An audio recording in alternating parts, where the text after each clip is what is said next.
शायद तुम अभी बिस्तर पर लेटे हो, छत को देख रहे हो, पंखे की धीमी आवाज सुनाई दे रही है, या खिड़की के पार कहीं दूर शहर की हल्की सी रोशनी झिलमिला रही है। दिन का शोर थक चुका है, कमरे में बस थोड़ी सी हवा, थोड़ी सी खामोशी और तुम्हारा अपना दिमाग बचा है, जो अभी भी मानने को तैयार नहीं कि उसकी जिज्ञासा सो जाए। इसी शांत पल में, जब शरीर आराम चाहता है लेकिन सोच अब भी भटक रही है, हम एक ऐसे सवाल के पास साथ साथ चलकर पहुंचेंगे जिसे शायद तुमने जिंदगी में कई बार महसूस किया हो, पर कभी बैठकर सच में पकड़ा नहीं हो। हो सकता है तुमने आज बहुत काम किया हो, लोगों से बात की हो, कुछ तनाव झेला हो, कुछ छोटी जीतें भी मिली हो, लेकिन सबके बीच जो चीज हमेशा बैकग्राउंड में चलती रही, वो थी तुम्हारी ये मान्यता कि तुम्हारे आसपास की दुनिया भरोसेमंद है। तुमने कुर्सी पर बैठे तो वो टूटी नहीं, पानी के गिलास को उठाया तो वो जमीन पर तैरता हुआ नहीं चला गया, दरवाजा खोला तो दीवार में नहीं घुस गए। लगता है कि दुनिया ने तुम्हारे साथ कोई खास चाल नहीं चली, जो होना चाहिए था वही हुआ। यही वो सामान्य सी सीधी सी हकीकत है जिसके सहारे हम हर दिन उठते बैठते, चलते फिरते हैं। तुम्हें शायद कभी ये सोचना नहीं पड़ा कि तुम्हारे कमरे की दीवारें अचानक तुम्हारे अंदर से निकल क्यों नहीं जाती, या तुम्हारे हाथों की उंगलियां मेज के आर पार क्यों नहीं चली जाती। तुम बस मान लेते हो कि चीजें ठोस हैं, अपनी जगह पर टिकी है और नियमों से चलती है। गिलास मेज पर रखा है तो वहीं रहेगा जब तक तुम उसे उठाओगे नहीं। बाहर की सड़क पर गाड़ी चल रही है तो सीधी लाइन में चलेगी जब तक ड्राइवर अचानक मोड़ न ले। दुनिया एक मशीन की तरह लगती है, जानी पहचानी, घड़ी की सुइयों जैसी भरोसेमंद, जहां वजह और नतीजा साफ साफ जुड़े हुए हैं। बचपन में जब तुमने पहली बार गेंद हवा में उछाली होगी और उसे वापस गिरते देखा होगा, वो नजारा तुम्हारे लिए जादू जैसा रहा होगा। लेकिन समय के साथ वो जादू नियम बन गया, आदत बन गई। अब तुम गेंद गिरते देखकर हैरान नहीं होते, बल्कि अगर कभी वो न गिरे तो डर जाओगे। हमारी दिमाग ने दुनिया के इस व्यवहार को इतना नॉर्मलाइज कर लिया है कि अब अजीब वो नहीं जो स्टेबल है, अजीब वो लगेगा जो इस स्टेबिलिटी को तोड़ दे। हम सर्टेनिटी को इतनी गहराई से अपना लेते हैं कि फिर वही हमारी सबसे बड़ी कहानी बन जाती है कि दुनिया समझ में आती है, और अगर कहीं कुछ नहीं समझ आता तो जरूर हमारी जानकारी अधूरी है। दुनिया गड़बड़ नहीं।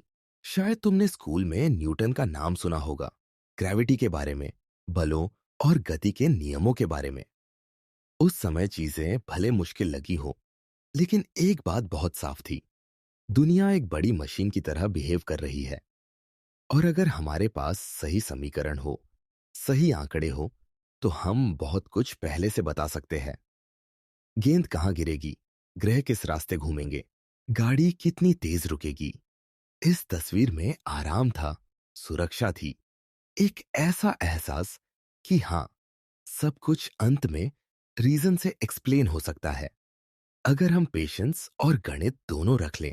शाम या रात के इन शांत पलों में, जब तुम अकेले होते हो, अक्सर ये मशीन वाली दुनिया भी कुछ नरम लगने लगती है।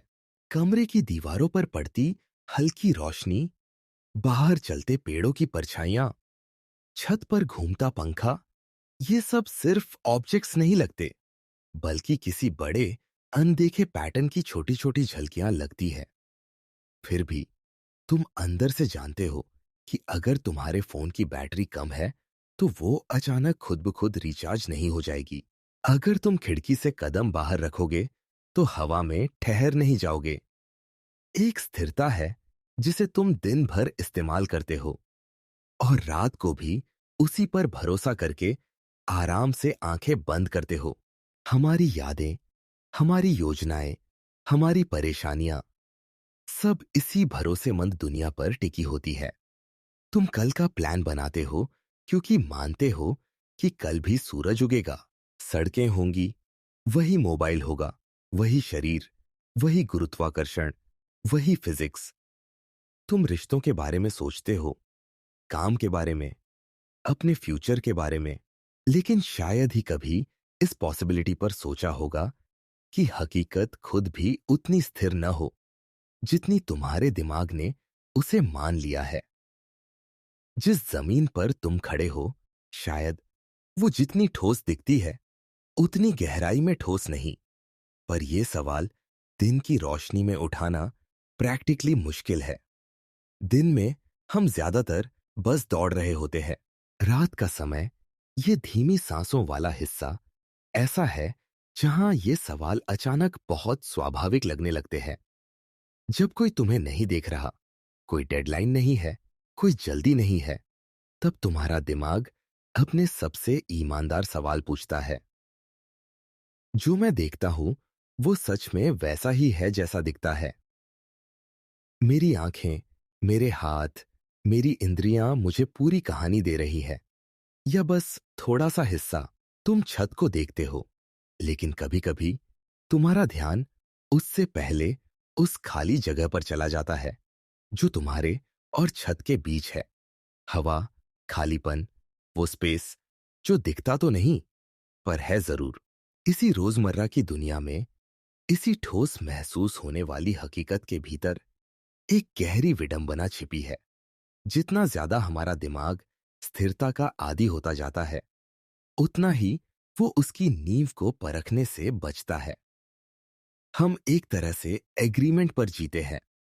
मैं मान लेता हूं कि चीजें भरोसेमंद हैं और बदले में दुनिया मुझे हर दिन एक जैसा अनुभव देती रहती है। लेकिन विज्ञान की सबसे दिलचस्प कहानियां हमेशा वहीं से शुरू होती है जहां ये एग्रीमेंट थोड़ा दरकता है। जहां कोई छोटा सा ऑब्जर्वेशन दुनिया को उतना प्रिडिक्टेबल नहीं रहने देता जितना हमने सोचा था। आज की रात हम किसी दूर, अनजान, एब्स्ट्रैक्ट दुनिया में नहीं कूदेंगे। हम यहीं से शुरू करेंगे, तुम्हारे कमरे से, तुम्हारी सांसों से, तुम्हारे रोज के भरोसे से। हम पहले इस नॉर्मल, सीधी सादी लगने वाली दुनिया की तस्वीर को पूरा महसूस करेंगे। उसकी वार्मथ, उसकी सिंप्लिसिटी, उसकी सुरक्षा को एक्नॉलेज करेंगे। क्योंकि ये जरूरी है कि तुम्हें यह महसूस हो कि तुम किस चीज पर खड़े हो, किस तरह की हकीकत पर तुमने अपनी जिंदगी के डिसीजंस, डर, सपने, सब कुछ टिका रखा है। यह सेक्शन तुम्हें यह याद दिलाने के लिए है कि तुम्हारा दिमाग भरोसे की कहानी सुनने का आदी है, कि तुम पाथ प्रिफर करते हो जहां ए से बी और बी से सी सी साफ साफ जुड़ते हो, कि तुम ये मानकर चलते हो कि अगर किसी चीज के बारे में तुमने नहीं सुना तो या तो वो बहुत रेयर होगी या फिर सच नहीं होगी। इसी माइंडसेट के साथ हम आगे बढ़ेंगे। हम तुमसे ये नहीं कहेंगे कि जो भी तुमने अब तक समझा वो गलत है। हम सिर्फ इतना करेंगे कि इस ठोस, साफ सुथरी दुनिया की सतह पर बहुत हल्का सा हाथ रखेंगे और देखेंगे कि क्या इसके नीचे कोई हल्की सी कंपन, कोई अजीब सी लहर, कोई ऐसी हरकत छुपी है जो दिन की तेज रोशनी में दिख नहीं पाती। धीरे धीरे, बिना किसी झटके के, हम उस पॉइंट तक पहुंचेंगे जहां तुम्हें महसूस होगा कि हकीकत की ये तस्वीर जितनी कंफर्टिंग है उतनी पूरी नहीं है। अभी के लिए बस इतना काफी है कि तुम उस कंफर्ट को महसूस करो, अपने कमरे की फेमिलियर चीजों को, अपने शरीर के भार को, बिस्तर की नरमी को, सांस की रेगुलर रिदम को नोटिस करो। ये सब हमारी शुरुआत है। ये दुनिया जो अभी तुम्हें इतनी समझ में आती हुई लग रही है, थोड़ी देर में उसी दुनिया के बारे में हम कुछ ऐसे सवाल उठाएंगे जिनके जवाब सीधे नहीं होंगे पर उतने ही खूबसूरत होंगे। लेकिन आज इस पहले हिस्से में हम बस यहीं ठहरेंगे, उस नोन रियलिटी के बीच जो कल भी तुम्हारे साथ होगी, पर शायद तुम्हें वही पुरानी नहीं लगेगी। दिन की रोशनी में दुनिया बहुत भरोसेमंद लगती है। तुम चीजों को देखते हो, छूते हो, इस्तेमाल करते हो और वे लगभग हमेशा तुम्हारी उम्मीद के हिसाब से बिहेव करती है। लेकिन इतिहास में कुछ ऐसे पल आए और तुम्हारी अपनी जिंदगी में भी कुछ ऐसे छोटे छोटे अनुभव आते रहते हैं जहां ये भरोसा बहुत हल्के, लगभग अदृश्य तरीके से हिलता है। ये ऐसा नहीं होता कि दीवार अचानक पिघल जाए या गुरुत्वाकर्षण बंद हो जाए। दरारें हमेशा इतनी सीधी नजर नहीं आती।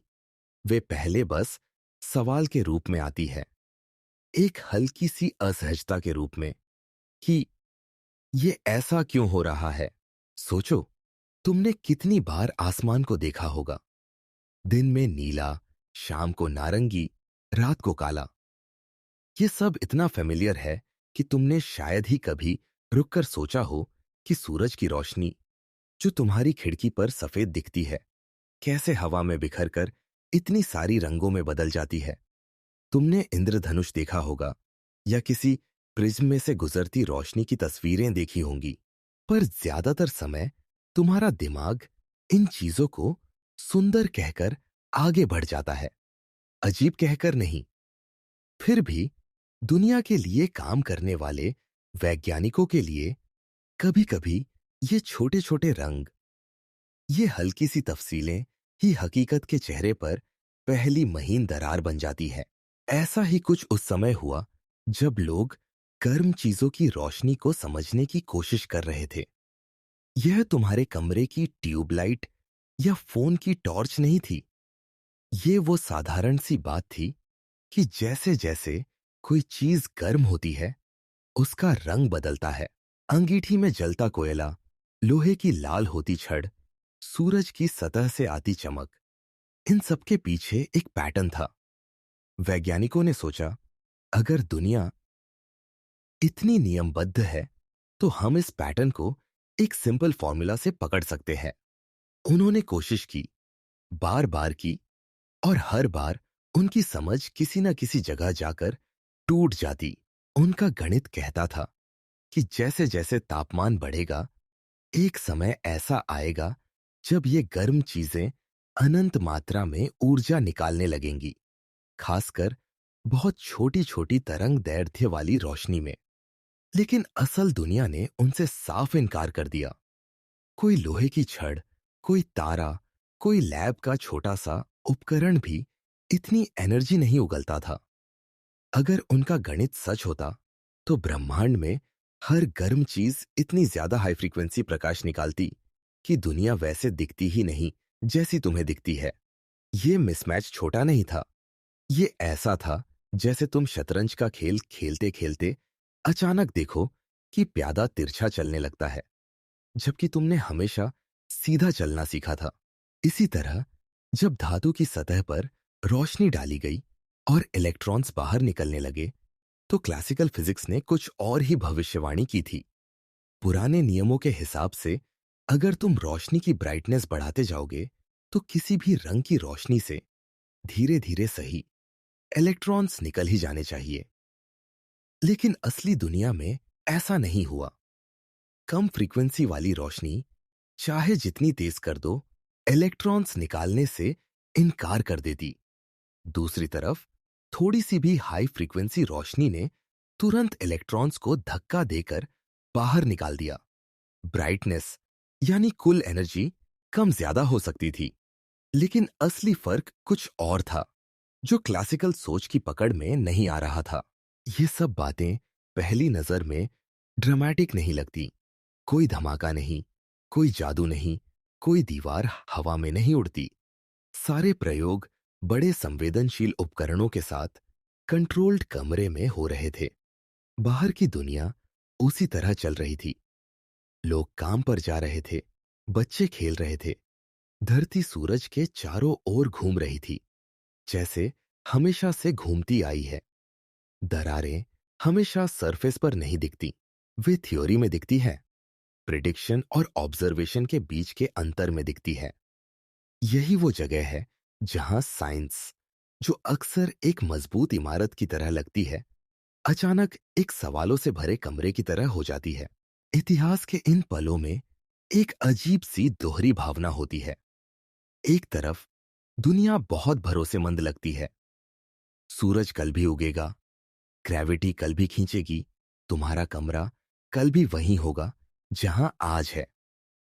दूसरी तरफ लैब के अंदर कुछ छोटा सा परिणाम ये कह रहा होता है कि कहानी उतनी सिंपल नहीं है जितनी हमने सोची थी।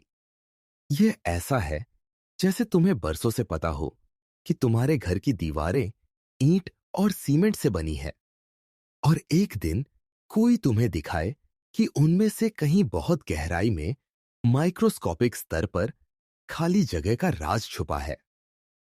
दूर से दीवार दीवार ही दिखती है, छूने पर सख्त भी महसूस होती है, लेकिन उसकी जड़ों में जो बना है वह उतना सीधा नहीं जितना तुम्हारे हाथ को लगता है। शायद तुमने भी अपनी जिंदगी में ऐसी छोटी दरारें महसूस की हो जहां तुम्हारी उम्मीद और हकीकत का मेल थोड़ा बिगड़ा हो। कोई बात जो तुम्हें बहुत ऑब्वियस लगी हो, लेकिन बाद में पता चला कि वह पूरी तरह वैसी नहीं थी। कोई रिश्ता, कोई याद, कोई यकीन जो भीतर से उतना सॉलिड नहीं निकला जितना ऊपर से दिखता था। ये पर्सनल एक्सपीरियंसेस अलग तरह के होते हैं, पर उनका पैटर्न वही है। हम पहले दुनिया को सिंपल, साफ और प्रिडिक्टेबल मानते हैं, और फिर कहीं ना कहीं एक ऑब्जर्वेशन, एक घटना, एक छोटा सा एनोमली हमें बताता है कि शायद कुछ मिसिंग है। विज्ञान में बस फर्क इतना है कि वहां ये दरार एक इंसान की कहानी नहीं, पूरे ब्रह्मांड की कहानी को झकझोर देती है। उस समय के भौतिकविद कोई बच्चे नहीं थे जिन्हें दुनिया की शुरुआत से कुछ पता न हो। उनके पास न्यूटन के मजबूत नियम थे, मैक्सवेल की तरंगें थीं, ग्रहों की मोशन समझ आ चुकी थी, भाप इंजनों से लेकर बिजली के बल्ब तक दुनिया पर छा चुके थे। एक समय तक ऐसा लगा कि फिजिक्स लगभग कंप्लीट हो चुकी है, बस थोड़ी बहुत सफाई बाकी है। लेकिन ये थोड़ी बहुत सफाई ही सबसे ज्यादा जिद्दी निकली। Black body radiation, photo electric effect, कुछ गैसों के स्पेक्ट्रम की छोटी छोटी लाइनें, एटम्स की स्टेबिलिटी, ये सब ऐसे सवाल थे जो सिंप्लीफाई होने से इनकार कर रहे थे। वे रोजमर्रा के आदमी की जिंदगी नहीं बदल रहे थे, लेकिन वैज्ञानिक के दिमाग में ये एक अनसुलझी टीस की तरह बैठे थे। इस सेक्शन की कहानी यही है, वो पल जहां हकीकत पहली बार पूरी तरह स्मूथ नहीं लगती, जहां सब कुछ ऊपर से वैसे ही चलता दिख रहा होता है, लेकिन भीतर काम कर रहे लोग ये महसूस करने लगते हैं कि पिक्चर में कोई सीम है, कोई जॉइंट है, कोई सिलाई है जो पहले दिखाई नहीं दी। यह वो स्टेज नहीं है जहां यूनिवर्स टूटता हुआ दिख रहा हो। ये वो स्टेज है जहां यूनिवर्स थोड़ा सा झिझकता हुआ, थोड़ा सा उलझा हुआ नजर आता है, जहां साइंटिस्ट मशीन की तरह चलती दुनिया में एक हल्का सा अटकाव महसूस करते हैं, और उसी अटकाव को गंभीरता से लेने का फैसला करते हैं। हमारा सफर भी अब यही करेगा। तुमने अपने कमरे की दीवार, अपने बिस्तर, अपनी सांसों की रेगुलरिटी को महसूस कर लिया है। तुमने उस भरोसे को रिकॉग्नाइज कर लिया है जिस पर तुम्हारा पूरा दिन टिका रहता है। अब हम उस भरोसे की सतह पर बहुत हल्के से स्क्रैच करेंगे। कोई तूफान नहीं, कोई शौक नहीं, बस कुछ ऐसे सवाल जो दूर की लैब में खड़े कुछ लोगों ने पूछा था, लेकिन जिनके जवाब ने आखिरकार तुम्हारे कमरे की दीवारों, तुम्हारे हाथों, तुम्हारी आंखों और तुम्हारी पूरी नॉर्मल दुनिया की व्याख्या बदलकर रख दी।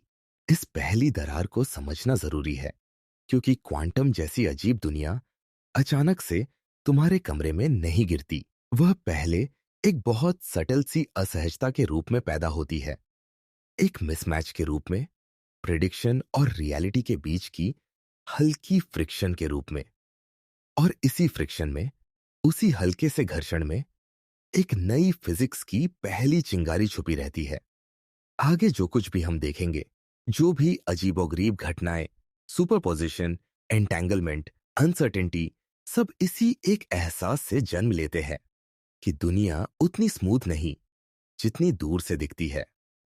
तुम जरा उस जमाने की कल्पना करो जब दुनिया को लगभग यकीन हो चुका था कि फिजिक्स अब लगभग पूरी हो गई है। नियम साफ साफ लिखे जा चुके थे, समीकरण सलीके से खड़े थे, और ऐसा लगता था कि अब बस थोड़ी सी धूल साफ करनी है, कुछ छोटे मोटे सवालों के जवाब देने हैं, और फिर ब्रह्मांड की किताब लगभग बंद की जा सकती है।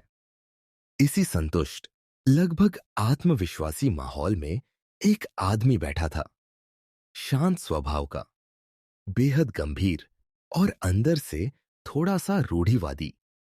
Max Planck. वो किसी क्रांति की तलाश में नहीं था, उसे किसी नई दुनिया की भूख नहीं थी। वो बस चाहता था कि जिन छोटी छोटी गड़बड़ियों ने भौतिकी की अदरवाइज सुंदर तस्वीर को थोड़ा सा खुरदुरा बना रखा था, उन्हें किसी तरह समझकर, शांत करके उस तस्वीर को फिर से चिकना बना दिया जाए।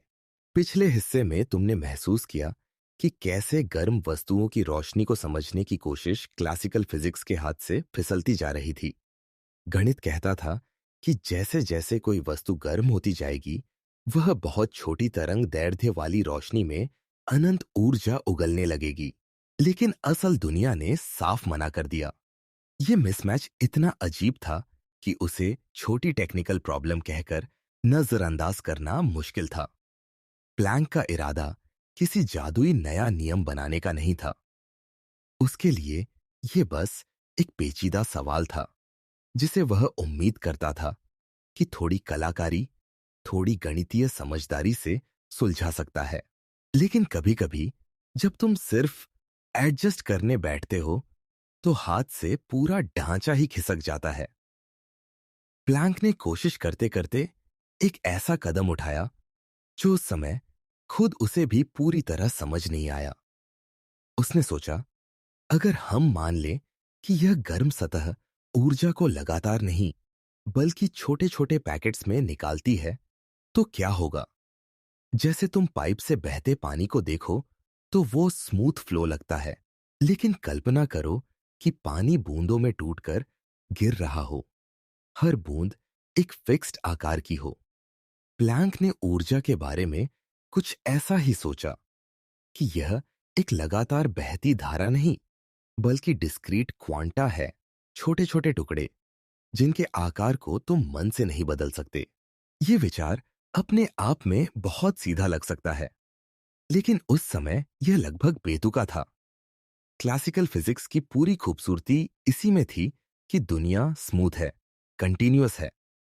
ऊर्जा किसी नदी की तरह बहती है, तुम जितना चाहो उतना थोड़ा या ज्यादा दे सकते हो।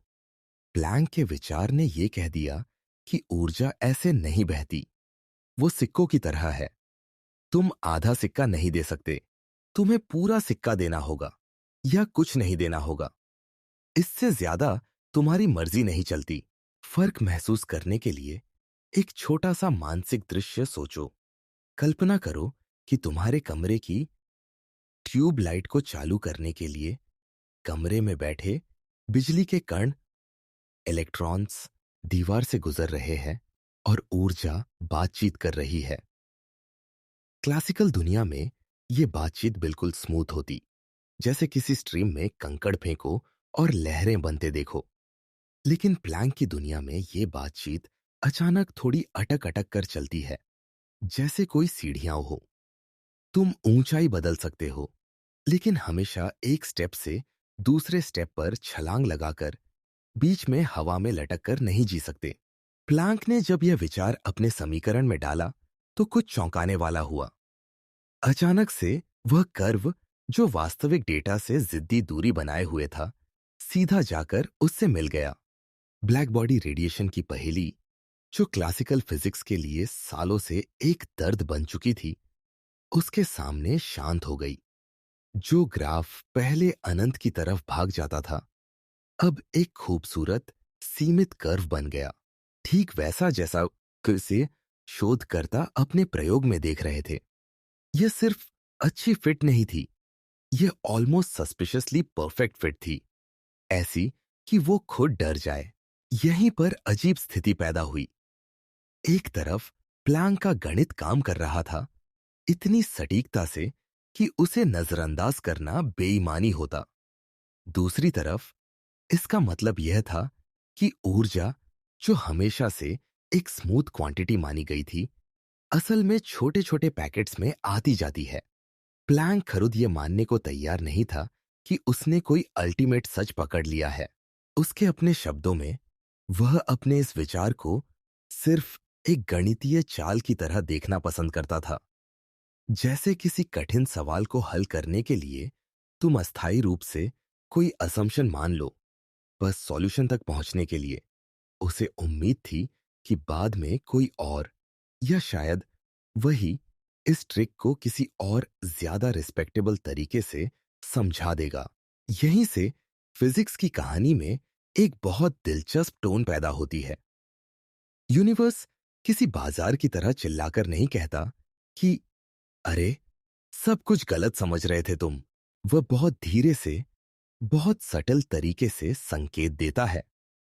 एक आदमी जो खुद क्रांतिकारी नहीं बनना चाहता, बस ईमानदारी से अपना काम कर रहा होता है, अचानक अपने हाथ में एक ऐसा औजार ले आता है जो पूरी इमारत की नींव हिला देता है। लेकिन उस पल में उसे खुद भी अंदाजा नहीं होता कि उसने क्या खोल दिया है।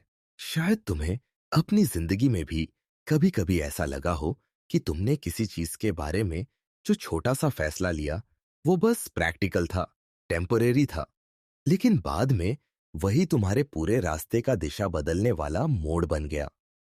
तुम्हें उस वक्त नहीं लगा कि अब मेरी पूरी जिंदगी की कहानी बदल गई। तुम्हें तो बस लगा कि अभी के लिए ये डिसाइड कर लेता हूं। प्लैंक के लिए ऊर्जा को क्वांटाइज्ड मान लेना कुछ ऐसा ही था। उस निर्णय के पीछे कोई ग्रैंड विजन नहीं थी, बस डेटा के सामने ईमानदार रहने की जिद थी, कि जिदा की ही। जैसे जैसे समय बीता, दूसरे वैज्ञानिकों ने प्लैंक की इस मजबूरी वाली चाल को ज्यादा गंभीरता से लेना शुरू किया। उन्होंने देखा कि यह एनर्जी पैकेट्स वाली सोच सिर्फ गर्म वस्तुओं की रोशनी नहीं समझाती, बल्कि बाकी पजल्स की तरफ भी इशारा करने लगती है। बहुत जल्द यह विचार किसी छोटे मैथमेटिकल गिमिक की जगह से उठकर रियलिटी की डेफिनेशन पर दस्तक देने लगा। क्या सच में ब्रह्मांड की हर रोशनी, हर वाइब्रेशन, हर बदलाव छोटे छोटे इंडिविजिबल पैकेट्स में बांटा हुआ है? अगर हां, तो फिर कंटिन्यूअस शब्द, जो हमारी आंखों और हमारे अनुभव के लिए इतना सेंट्रल था, माइक्रोस्कोपिक दुनिया में अपने अर्थ खोने लगता है। इस सेक्शन में जो चीज शांत लेकिन बहुत गहरी है, वो ये है, यूनिवर्स ने रेजिस्टेंस नहीं किया, उसने इंसल्ट भी नहीं किया। उसने बस इतना कहा, अगर तुम मान लो कि ऊर्जा टुकड़ों में आती है, तो मैं तुम्हें साफ साफ दिखा दूंगा कि तुम सही दिशा में देख रहे हो। कोई थंडर नहीं, कोई आवाज नहीं, बस ग्राफ्स का क्वाइटली अलाइन हो जाना, इक्वेशंस का शांत हो जाना। यह वो तरह की हां है जो जोर से नहीं बोली जाती, बस महसूस होती है। अब तुम्हारा काम ये नहीं कि तुम प्लैंक का कांस्टेंट याद रखो या उसका समीकरण दोहरा सको। तुम्हारा काम बस इतना है कि तुम इस एहसास को पकड़ो कि एक आदमी जो बस डेटा से ईमानदारी बरत रहा था, उसे ऐसे विचार तक पहुंचना पड़ा जो उसकी अपनी इंट्यूशन से भी बड़ा था। उसे खुद अपने आइडिया पर पूरा भरोसा नहीं था, लेकिन यूनिवर्स को था। हमारी आगे की कहानी में जब हम बात करेंगे फोटॉन्स की, फोटो इलेक्ट्रिक इफेक्ट की, इलेक्ट्रॉन ऑर्बिटल्स की, सुपरपोजिशन की, ये सब उसी नन्हे से कदम पर खड़े होंगे जो प्लैंक ने उठाया था। उसने दुनिया से ये नहीं कहा कि मैंने सब समझ लिया है। उसने सिर्फ इतना कहा, शायद, शायद ऊर्जा लगातार नहीं बहती, शायद वो छोटे छोटे पैकेट्स में आती है। और यही शायद, यही छोटा सा संदेह आगे चलकर क्वांटम नाम की पूरी दुनिया की नींव बन गया। अभी के लिए तुम बस इतना महसूस करो कि तुम्हारी रोजमर्रा की स्मूथ दुनिया के पीछे कहीं एक ऐसी परत है जहां चीजें सीढ़ियों की तरह चलती है, स्लाइडिंग स्केल पर नहीं। तुम्हारी आंखों को अभी भी रोशनी एक लगातार बहती धारा की तरह दिखेगी। तुम्हारा कमरा अभी भी वैसा ही लगेगा जैसा हमेशा से लगता आया है। लेकिन अब तुम्हारे पास एक छोटा सा सीक्रेट है कि कहीं गहराई में उस रोशनी की हर किरण, उस वार्मथ की हर धड़कन एनर्जी के बहुत सूक्ष्म, डिस्क्रीट, गिने चुने टुकड़ों से बनी है। और ये एहसास भले अभी बहुत शांत हो, आगे चलकर तुम्हारी पूरी रियलिटी की डेफिनेशन को बदलने वाला है। प्लैंक की छोटी सी चाल ने दुनिया को एक नया सवाल दे दिया था, पर उस सवाल का असर तब असल में जगजाहिर हुआ जब प्रकाश की प्रकृति पर ध्यान दिया गया। तुम्हारे लिए प्रकाश बस वही है जो खिड़की से आकर कमरे को भर देता है। एक सतत धारा, रंगों का खेल, सुबह और शाम की लय। पर विज्ञान के कड़कों में बैठे कुछ लोग इस धारणा से सहज नहीं थे। वे उन निशानों के परिणाम देख रहे थे जो बताने लगे थे कि प्रकाश शायद उतना सरल नहीं जितना आंखों को दिखता है। इसी दरमियान आइंस्टीन ने, जो पहले से ही एक शांत लेकिन बहुत ऑब्जर्वेंट दिमाग था, एक सरल परंतु बेहद चौंकाने वाला कदम उठाया। अगर ऊर्जा क्वांटा में बांटी हुई है, तो शायद प्रकाश भी पूरी तरह तरंगों का नहीं, कुछ हिस्सों में कणों की तरह भी आता है।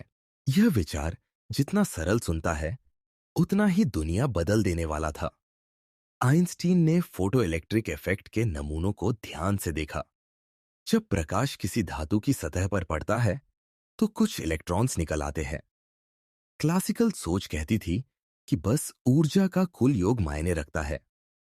अगर प्रकाश पर्याप्त तीव्र है, तो इलेक्ट्रॉन्स को बाहर निकाला जा सकता है। पर प्रयोग कुछ और ही कह रहे थे।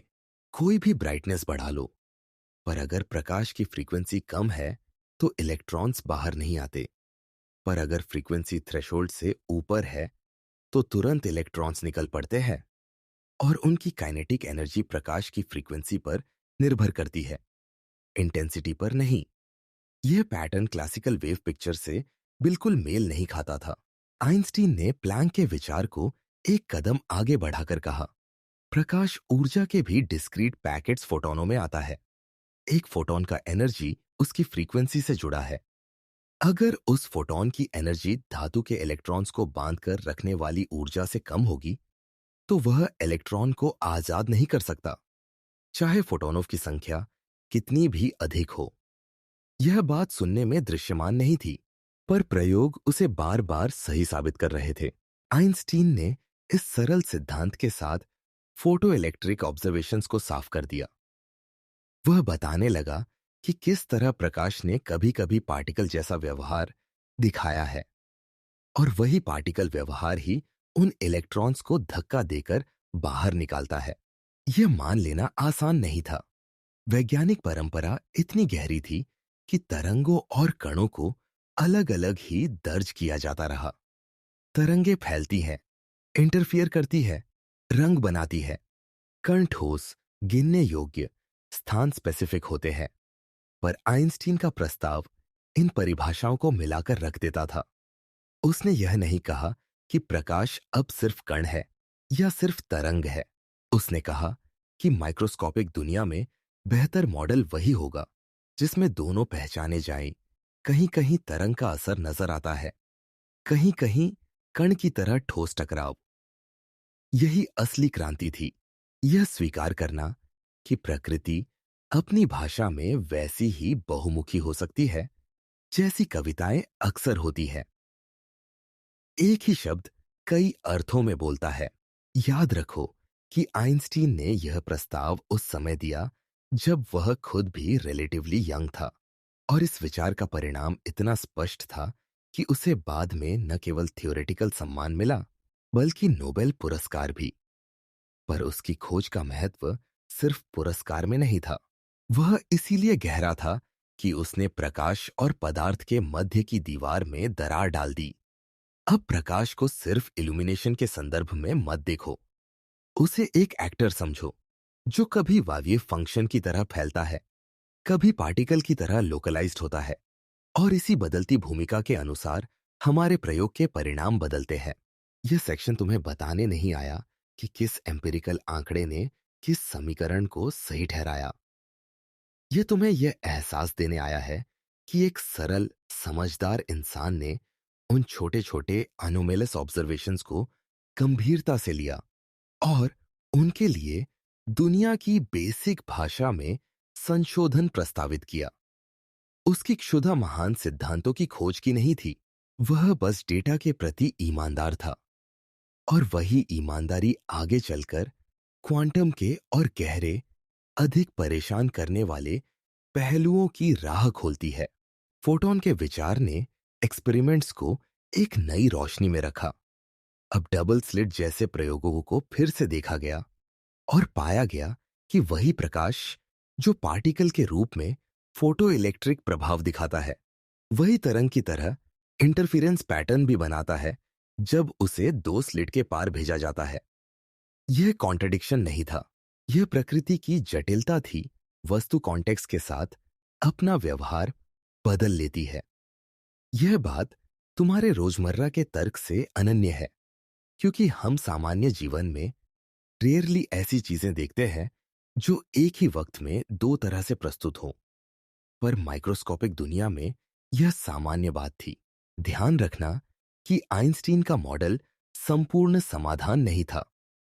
उसने प्रकाश के पार्टिकल रूप को इंट्रोड्यूस कर दिया, पर इससे क्वांटम की पूरी गूढ़ता खुलकर सामने नहीं आई। कई और सवाल उभरे। क्या इलेक्ट्रॉन भी कण और तरंग दोनों है? क्या चीजें मेजरमेंट से बदल जाती हैं? कैसे कोई चीज एक जगह से दूसरी जगह बिना बीज की प्रक्रिया के कूद सकती है? पर फोटॉन का विचार एक स्पष्ट मील का पत्थर बनकर खड़ा हो गया। माइक्रोस्कोपिक इवेंट्स के लिए हमें कुछ नई, अनपेक्षित अवधारणाओं की जरूरत है। इस सेक्शन का किरदार यह नहीं कि तुम्हें तुरंत सब कुछ समझ आ जाए, बल्कि यह कि तुम्हें वह क्षण महसूस हो जब दुनिया का परिचय बदलने लगा। उस बदलते परिचय में प्रकाश की पहचान अब सिर्फ इल्यूमिनेशन नहीं थी, वह अब ज्ञान का माध्यम भी बन गई।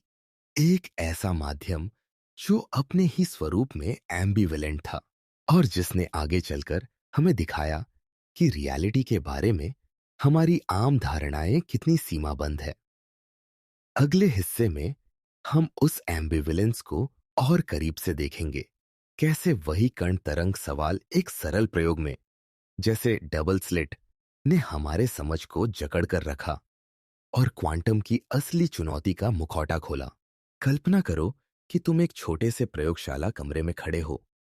सामने एक काला पर्दा है जिसमें दो पतली सी स्लीट है और पीछे एक सफेद स्क्रीन जिस पर रोशनी के धब्बे उभरते गायब होते हैं, जैसे कोई चुपके से खोलता बंद करता हुआ मूक शहर। अगर तुमने कभी बाल्टिक के किनारे पत्थरों को पानी में फेंका होगा, तो तुम्हें लहरों के मिलने और इंटरफेरेंस पैटर्न बन जाने की प्रक्रिया मालूम होगी। किनारों से लौटती लहरें आपस में मिलकर कुछ जगहों पर तेज हो जाती है और कुछ जगहों पर कमजोर। इसी तरह से क्लासिकल वेव की कल्पना करने पर जब तुम स्लिटों से रोशनी भेजते हो, तो स्क्रीन पर बारी बारी की चमकदार और धुंधली पट्टियां बनती हैं, एक खूबसूरत इंटरफेरेंस पैटर्न। और यह पैटर्न तुम्हें बताता है कि वहां असल में वेव्स ही आ रही थीं। पर वही प्रकाश, वही इलेक्ट्रॉन्स, जब तुम उन्हें पार्टिकल्स की तरह अकेले एक एक करके भेजते हो, तो स्क्रीन पर उनकी इंडिविजुअल हिट्स रजिस्टर होती है। पहले एक एक, फिर धीरे धीरे वही इंटरफेरेंस पैटर्न बनता चला जाता है। एक तरह का जादू, जैसे हजारों छोटे छोटे मोती मिलकर किसी पुराने कालीन का पैटर्न बना रहे हो, जबकि तुम जान रहे हो कि हर मोती अलग अलग जगह से आया है।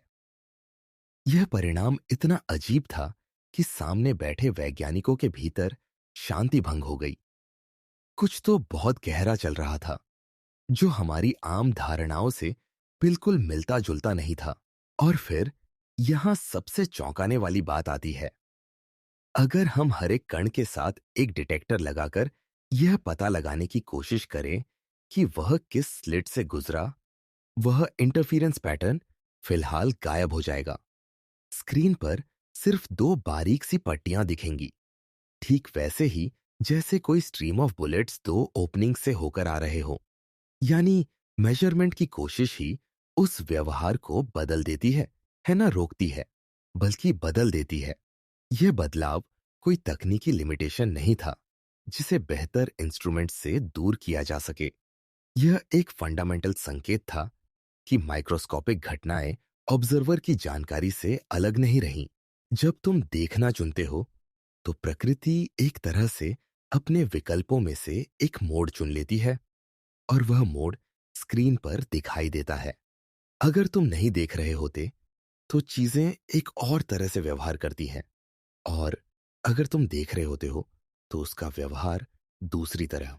यहां एक और असहज परत है। तुमने देखा कि यदि कणों को एक एक करके भेजा जाए तो हर कण की हिट पैटर्न को देखने पर वे रैंडम लगते हैं, बिल्कुल बेतरतीब।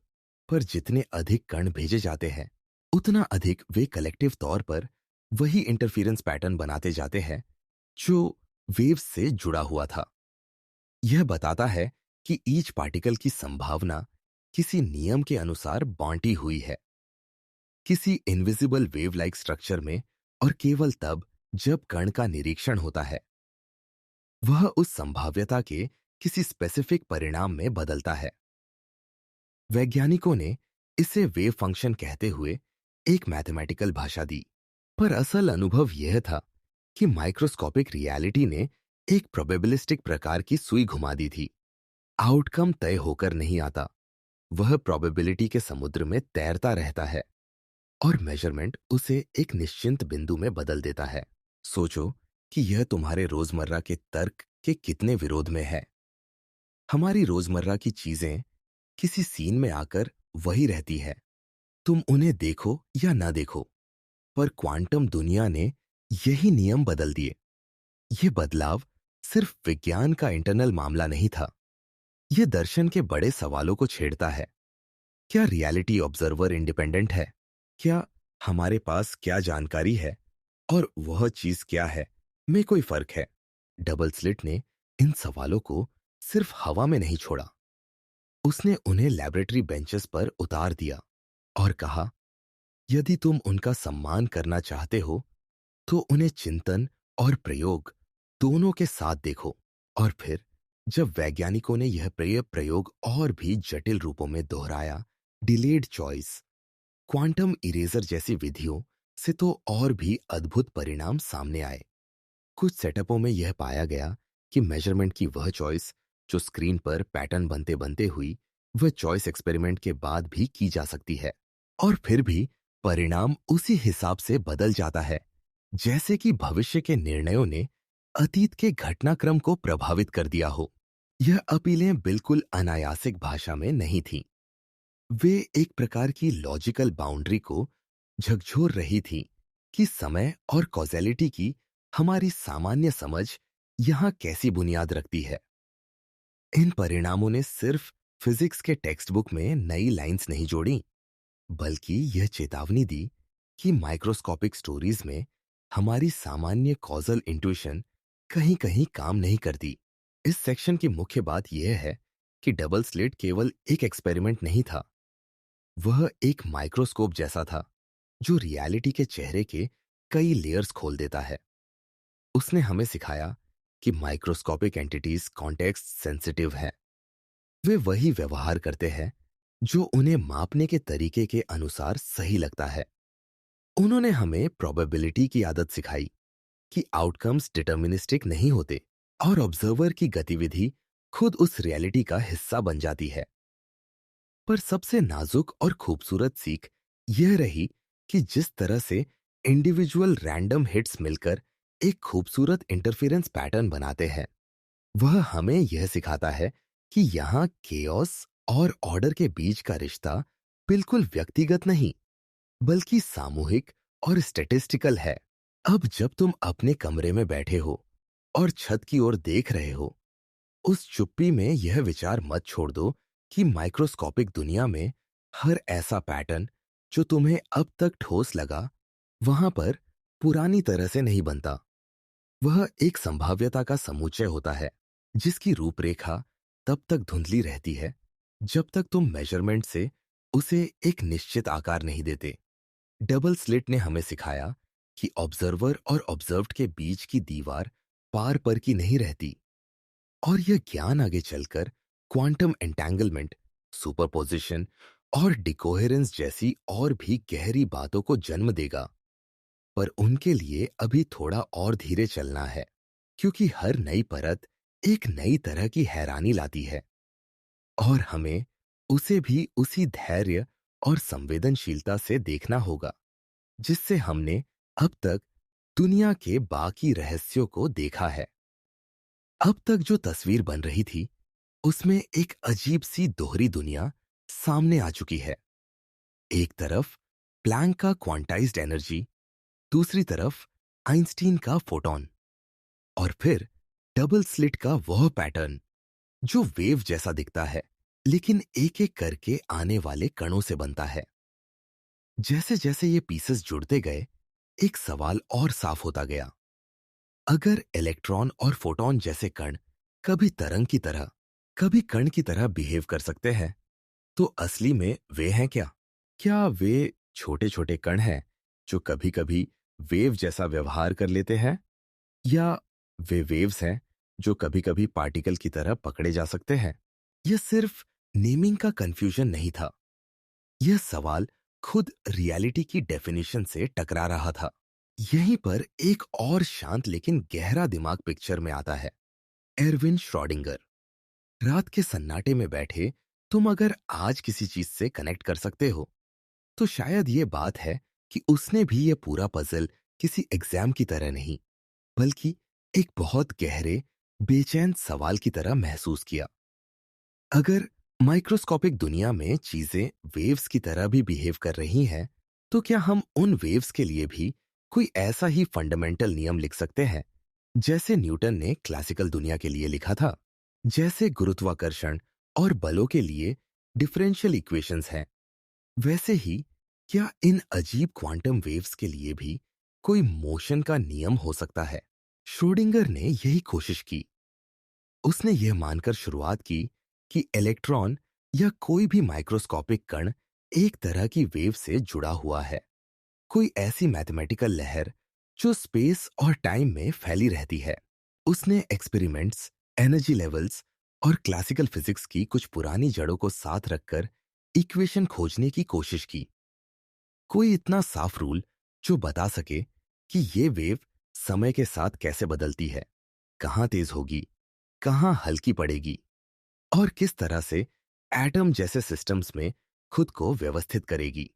इस इंटेंस खोज के बाद जो समीकरण उसके हाथ लगा, उसे आज हम श्रोडिंगर इक्वेशन कहते हैं।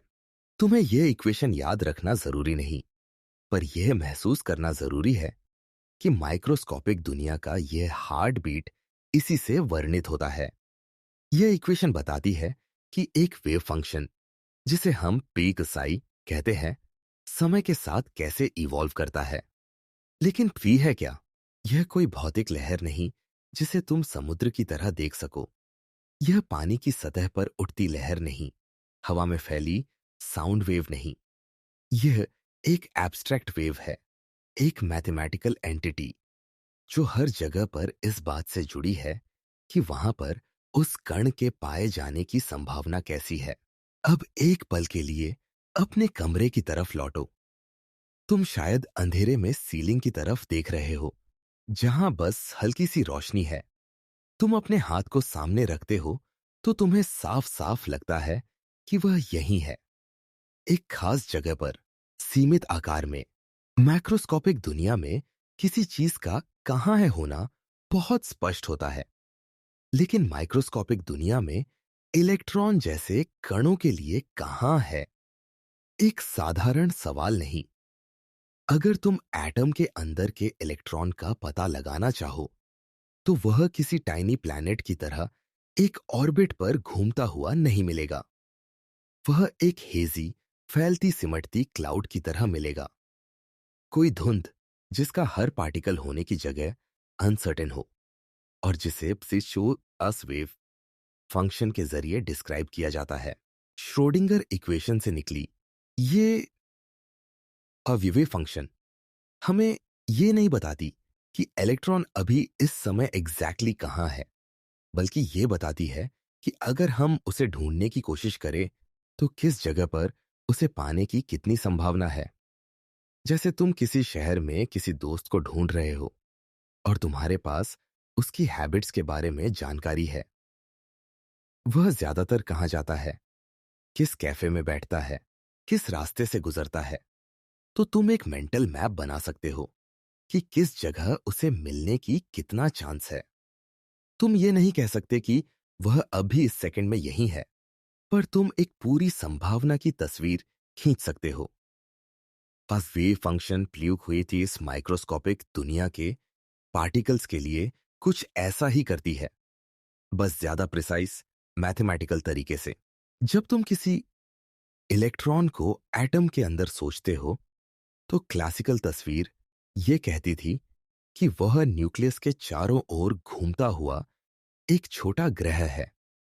पर क्वांटम पिक्चर में इलेक्ट्रॉन ऑर्बिट नहीं बनाता, ऑर्बिटल बनाता है, एक तरह की स्थायी स्टैंडिंग वेव, जहां पी कभी जीरो हो जाती है, कभी ज्यादा वैल्यू लेती है। इन ऑर्बिटल्स की शेप डे ड्रीम जैसी होती है, किसी में गोल सा बादल, किसी में दो लोब्स, किसी में और भी इंट्रिकेट फिगर्स। यह शेप्स एब्स्ट्रैक्ट लग सकती है, लेकिन हम उनके इनडायरेक्ट प्रभावों को देख चुके हैं। यही केमिस्ट्री के नियम बनाते हैं, यही तय करते हैं कि एटम्स कैसे जुड़ेंगे, मॉलिक्यूल्स की स्ट्रक्चर कैसी होगी और मैटर की प्रॉपर्टीज क्या होंगी। तुम्हारी मेज, तुम्हारा बिस्तर, तुम्हारा शरीर, सब इन इनविजिबल वेव पैटर्न्स की ज्योमेट्री से बने हैं। इस वेव फंक्शन की सबसे असहज बात यह है कि यह एक तरह से रियलिटी के बारे में इनकम्प्लीट लेकिन सबसे सच्ची जानकारी देती है। यह हमें नहीं कहती कि इलेक्ट्रॉन यही है, वह कहती है कि इलेक्ट्रॉन इस तरह का फैलाव है। जब तक तुम उसे मेजर नहीं करते, वह फैलाव बना रहता है, जैसे कोई धुंध कमरे में हर जगह हल्की हल्की तैर रही हो। और जब तुम मेजरमेंट करते हो, अचानक वेव फंक्शन किसी एक बिंदु पर कोलैप्स कर जाता है। प्रोबेबिलिटी क्लाउड एक ठोस हिट में बदल जाता है। तुम इलेक्ट्रॉन को किसी एक विशेष जगह पर पा लेते हो, पर वेव फंक्शन की वह स्मूथ लहर टूट जाती है। यह कोलैप्स सिर्फ कैलकुलेशन का ट्रिक नहीं, यह क्वांटम दुनिया का केंद्रीय रहस्य है। क्या यह सचमुच फिजिकल प्रोसेस है या सिर्फ हमारी जानकारी का अपडेट है? क्या वेव फंक्शन वास्तविक है या यह सिर्फ हमारे नॉलेज का मैप है? कुछ फिजिसिस्ट्स वेव फंक्शन को एक रियल एंटिटी मानते हैं, जैसे समुद्र में उठती लहरें। बस हमारी इंद्रियां उन्हें सीधे पहचान नहीं पाती। कुछ लोग इसे सिर्फ प्रोबेबिलिटी का बुककीपिंग मानते हैं, हमारा डिस्क्रिप्शन, न कि दुनिया की अंतर्निहित चीज। पर चाहे तुम इसे किसी भी कैंप में रखो, श्रोडिंगर इक्वेशन और वेव फंक्शन ने इतना जरूर साफ कर दिया कि माइक्रोस्कोपिक रियलिटी को डिटर्मिनिस्टिक बिंदुओं की कहानी से नहीं, बल्कि फैलती सिमटती प्रोबेबिलिटीज की कविता से डिस्क्राइब करना होगा। हकीकत का यह लेयर लिक्विड नहीं, गैसियस नहीं, बल्कि कुछ और ही तरह का है, जिसे हम लैंग्वेज से पकड़ने की कोशिश करते हैं, पर वह हमेशा शब्दों की पकड़ से थोड़ा बाहर रह जाता है। तुम अपने कमरे में बैठे हो और अभी भी तुम्हारे लिए दुनिया ठोस लगती है। दीवार वही है, किताब वही है, फोन वही है, पर वेव फंक्शन वाले लेवल पर हर चीज एक तरह का वाइब्रेशन स्केप है, पैटर्न्स का जाल है, जहां पार्टिकल्स ऐसे बिंदु नहीं जो पहले से तय हो, बल्कि संभावना के डेंस नॉट्स हैं, जो मेजरमेंट के पल में एक स्पेसिफिक लोकेशन पर प्रकट हो जाते हैं। यह पिक्चर न सिर्फ फिजिक्स को, बल्कि सर्टेनिटी के हमारे अनुभूति को भी बदल देती है। क्लासिकल दुनिया में जानना मतलब होता था चीज का एग्जैक्ट पोजीशन और वेलोसिटी दोनों। क्वांटम दुनिया में जानना का मतलब बदल जाता है। तुम प्रोबेबिलिटी डिस्ट्रीब्यूशन जानते हो, फ्यूचर आउटकम्स की रेंज जानते हो, पर कोई एक आउटकम पहले से तय नहीं होते देखते। यह वेव फंक्शन की दुनिया आगे चलकर अनसर्टेनिटी प्रिंसिपल, सुपरपोजिशन और एंटेंगलमेंट जैसी चीजों के लिए मंच बनाती है। अगर इलेक्ट्रॉन का असली अस्तित्व एक फैलती वेव है, तो वह एक साथ कई पॉसिबिलिटीज में रह सकता है। अगर वेव फंक्शन दो स्लिट्स से एक साथ गुजरती है, तो इलेक्ट्रॉन भी दोनों पॉसिबिलिटीज में मिला हुआ है, जब तक कि तुम उसे पक डी की कोशिश न करो। और जब दो अलग अलग पार्टिकल्स की वेव फंक्शंस इस तरह जुड़ जाती है कि उन्हें अलग अलग डिस्क्राइब करना पॉसिबल नहीं रहता, वहीं से एंटेंगलमेंट की अजीब दुनिया जन्म लेती है। अभी के लिए इस रात में तुम्हें इक्वेशंस याद नहीं रखनी, तुम्हें सिंबल्स नहीं पकड़ने, तुम्हें बस ये महसूस करना है कि तुम्हारी फेमिलियर रियलिटी के पीछे कोई ऐसी परत है जहां चीजें ठोस बिंदुओं की तरह नहीं, बल्कि धुंधली लहरों की तरह मौजूद है। जहां कहां है और कैसे है का सवाल एक फाइन लाइन पर टंगा रहता है, और सच वही होता है जो प्रोबेबिलिटी और मेजरमेंट के बीच की अंतःक्रिया से जन्म लेता है। वेव फंक्शन तुम्हें वह जगह दिखाती है जहां रियलिटी खुद भी थोड़ा हेजिटेंट है, जैसे यूनिवर्स खुद भी किसी लाइब्रेरी में बैठा हो और अपने ही बारे में लिखी किताबों को धीरे धीरे पलटता जा रहा हो, कभी एक पॉसिबिलिटी पर ठहरता, कभी दूसरी पर।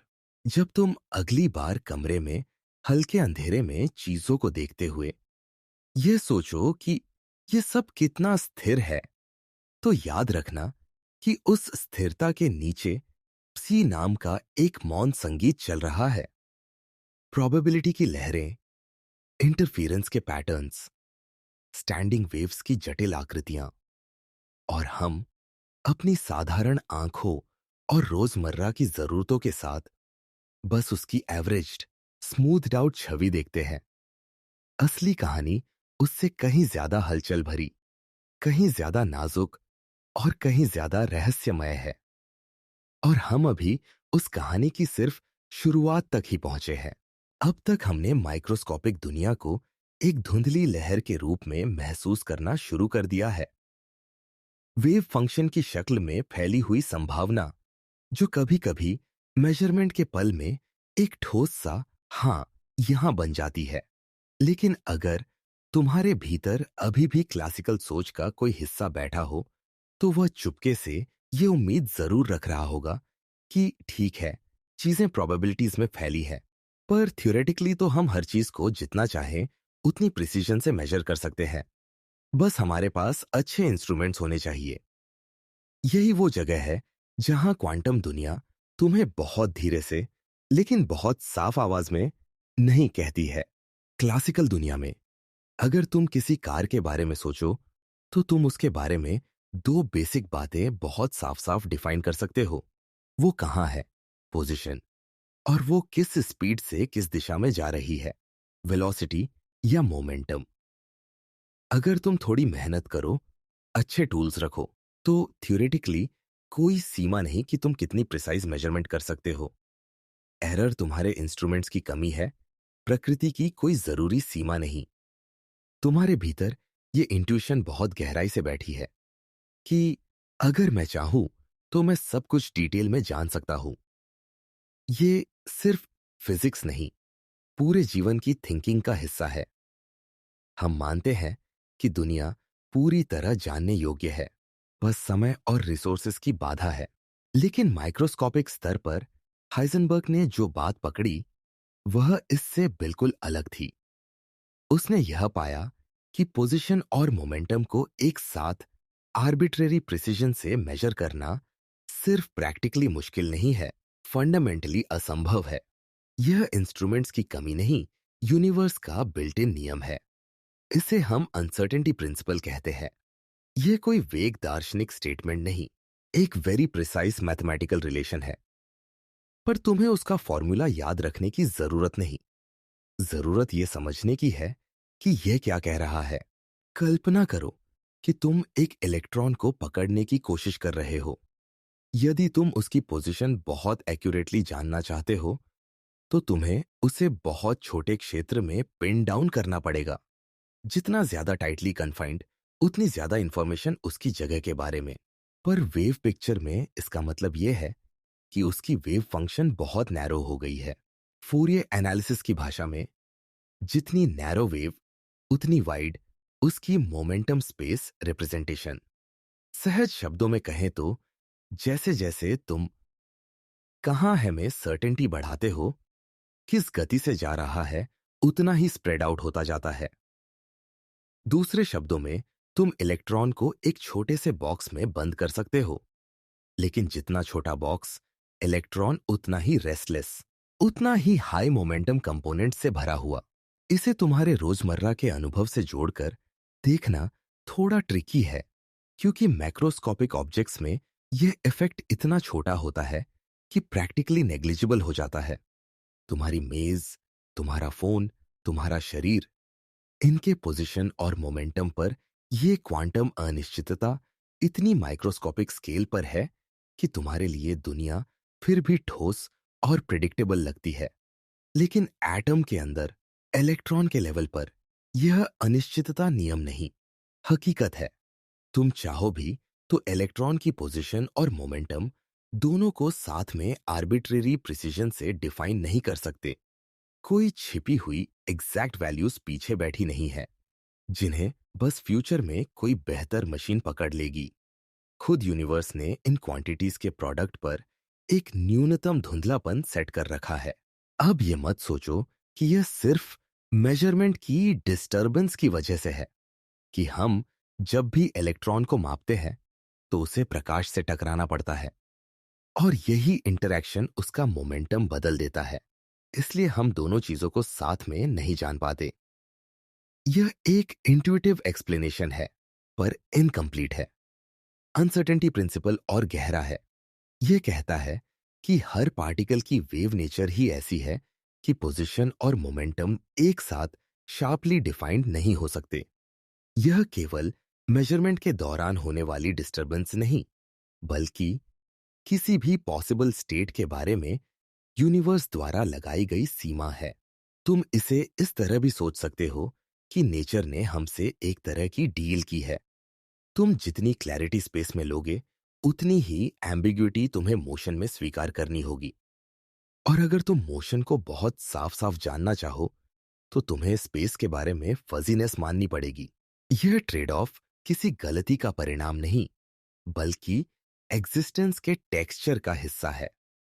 जैसे कोई कलाकार डेलिबरेटली रफ स्ट्रोक्स रखता है ताकि पेंटिंग में एक खास काइंड की रिचनेस बनी रहे, वैसे यूनिवर्स भी एग्जैक्टनेस और फजीनेस के बीच एक न्यूनतम संतुलन तय कर देता है। अब इसका असर सिर्फ गणित या एक्सपेरिमेंट्स तक नहीं रुकता, यह हमारी सर्टेनिटी की आदत पर डायरेक्ट चोट करता है। क्लासिकल सोच हमें यह कॉन्फिडेंस देती थी कि अगर हमारे पास इनिशियल कंडीशंस की पूरी जानकारी हो, तो हम भविष्य को भी कंप्लीटली प्रिडिक्ट कर सकते हैं। लपलेस के दैवी डीमन की तरह, जो पूरे यूनिवर्स की स्थिति जानकर उसका भविष्य और अतीत दोनों कैलकुलेट कर ले। क्वांटम दुनिया उस डीमन का हाथ पकड़कर बहुत धीरे से कहती है, तुम चाहो भी तो इनिशियल कंडीशंस परफेक्ट नहीं जान सकते, क्योंकि वे खुद एक फंडामेंटल अनिश्चितता के साथ आते हैं। इसका मतलब यह नहीं कि दुनिया पूरी तरह रैंडम है, केओस है। इसका मतलब यह है कि रियलिटी प्रोबेबिलिटीज के रूप में अनफोल्ड होती है, और सर्टेनिटी की हमारी क्लासिकल डेफिनेशन माइक्रोस्कोपिक लेवल पर टूट जाती है। जब तुम अपने कमरे में बैठे यह सब सुन रहे हो, तो शायद तुम्हारे भीतर दो तरह की फीलिंग्स एक साथ जाग रही हो, एक जिज्ञासा और एक हल्की असहजता। हम में से ज्यादातर लोग सोचते हैं कि ज्यादा नॉलेज का मतलब ज्यादा कंट्रोल है, पर यहां नॉलेज बढ़ाने की कोशिश ही तुम्हें एक ऐसी सीमा तक ले आती है जहां यूनिवर्स तुम्हें कहता है, बस इससे आगे नहीं। यहां से आगे तुम केवल प्रोबेबिलिस्टिक तस्वीर ही रख सकते हो। इस बात को तुम डर के रूप में भी ले सकते हो, और एक तरह की राहत के रूप में भी। राहत इसलिए कि यह स्वीकार करना कि दुनिया पूरी तरह हमारे कंट्रोल में नहीं आ सकती, हमें एक अजीब सी फ्रीडम देता है। हमें परफेक्शन की दौड़ से थोड़ा बाहर खड़ा कर देता है। हाइजेनबर्ग की यह अनिश्चितता सिर्फ इलेक्ट्रॉन के बारे में नहीं, बल्कि हमारी एपिस्टेमोलॉजी के बारे में भी है।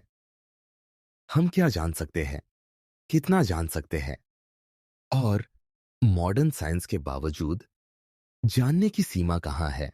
क्वांटम फिजिक्स ने नॉलेज की कहानी को थमाकर यह नहीं कहा कि अब तुम आगे नहीं बढ़ सकते, बल्कि इससे उलट इसने हमें एक नई तरह की विनम्रता दी है। उसने कहा, तुम जितना चाहे गहरे जाओ, तुम्हें पैटर्न्स दिखाई देंगे, लॉज मिलेंगे, इक्वेशंस मिलेंगी, लेकिन हर लेयर के नीचे एक ऐसी धुंध हमेशा रहेगी जिसे पूरी तरह साफ नहीं किया जा सकता। इस लेयर पर अनसर्टेनिटी प्रिंसिपल कोई टेक्निकल डिटेल नहीं, बल्कि एक फिलोसॉफिकल टर्निंग पॉइंट है। यह हमें सिखाता है कि यूनिवर्स डिटर्मिनिस्टिक इक्वेशंस के ऊपर खड़ा होकर भी प्रोबेबिलिस्टिक इवेंट्स से बना है, कि लॉ और चांस अलग अलग नहीं, इंटरट्वाइंड है, कि इलेक्ट्रॉन का पाथ एक स्ट्रेट लाइन नहीं, एक फज है, एक स्प्रेड है, जिसे हम बाद में एवरेज करके ट्रेजेक्टरी नाम दे देते हैं। तुम जब अगली बार ये सोचो कि मैं सब कुछ परफेक्टली समझना चाहता हूं, हर चीज का एग्जैक्ट रीजन जानना चाहता हूं, तो कहीं तुम्हारे माइंड के पीछे ये बात भी बैठ जाए कि खुद फिजिक्स के सबसे सक्सेसफुल फ्रेमवर्क्स में से एक कहता है, कुछ लेवल पर एग्जैक्टनेस की मांग करना ही गलत सवाल है। सवाल ये नहीं कि इलेक्ट्रॉन वास्तव में कहां था और हम क्यों नहीं जान पाए, बल्कि यही कि इलेक्ट्रॉन होना ही ऐसा स्टेट है जिसमें प्लेस और मोशन एक साथ पूरी तरह शार्प नहीं हो सकते। इस रात के शांत माहौल में जब बाहर की दुनिया थोड़ी धुंधली और सॉफ्ट लग रही है, शायद यह बात और आसानी से भीतर उतर सकती है कि अनसर्टेनिटी एक कमी नहीं, बल्कि फैब्रिक का हिस्सा है। जिस तरह तुम्हारे दिन में भी कुछ चीजें क्लियर होती हैं और कुछ चीजें हमेशा हाफ नोन, वैसे ही यूनिवर्स भी अपने सबसे गहरे स्तर पर पार्शियली वेल्ड है। और यही पार्शियल वेलिंग, यही अनिश्चितता आगे चलकर सुपरपोजिशन, एंटैंगलमेंट और क्वांटम टनलिंग जैसी घटनाओं को संभव बनाती है। हम अभी सिर्फ एक दरवाजा खोल रहे हैं, उसके पीछे की दुनिया इससे कहीं ज्यादा अजीब और कहीं ज्यादा खूबसूरत है। अब जब तुमने अपने कमरे की दीवारों के नीचे एक धुंधली परत के होने का एहसास कर लिया है, तो अगला कदम यह देखना होगा कि वही परत केवल प्रयोगशाला की दीवार तक सीमित नहीं है।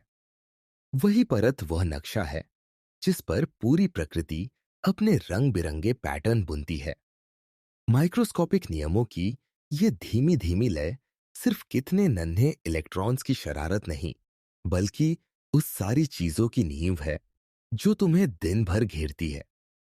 तुम्हारे हाथ की उंगलियों की गर्माहट, उस चाय की सुगंध, फूलों की खुशबू और आकाश में उठती उन अग्नि गेंदों की गति। जब क्वांटम की बातें फैलती हैं, तो वे एटम्स की केमिस्ट्री बन जाती है और केमिस्ट्री मिलकर मैटर की भाषा रच देती है। वही भाषा धीरे धीरे प्लैनेट्स, स्टार्स और गैलेक्सीज की कहानियों तक गूंजती चली जाती है। सोचो कि एक साधारण सी चीज जैसे कोई पानी की बूंद आखिर बनती कैसे है। उसके अंदर हाइड्रोजन और ऑक्सीजन के एटम्स एक ऐसे कोरियोग्राफी में जुड़े होते हैं जिसका नियम क्वांटम ऑर्बिटल की ज्योमेट्री तय करती है। किस ऑर्बिटल का आकार कैसा होगा, किस तरह के वेव्स एक दूसरे के साथ मिलकर बॉन्ड बनाएंगे और किस वाइब्रेशन से मॉलिक्यूल का स्वाद और गुण बदल जाएगा। तुम्हारा शरीर, तुम जो सोचते हो, तुम्हारी यादें, इन सब का आधार केमिस्ट्री है और केमिस्ट्री का आधार क्वांटम वेव पैटर्न्स है। एक छोटी सी बदलाव ऑर्बिटल के फेज में, एक छोटा सा ट्वीक इंटरैक्शन में सारी मैक्रोस्कोपिक प्रॉपर्टी बदल सकती है। लता के पत्तों का हरापन, चांद की चमक, किसी दवा का असर, ये सब कुछ क्वांटम की सूक्ष्म ज्योग्राफी से उठकर आते हैं। यह केवल जीवन की रचना नहीं है, ब्रह्मांड की सबसे महान प्रक्रिया तारों के भीतर हो रही फ्यूजन भी क्वांटम टनलिंग का धन्यवाद है।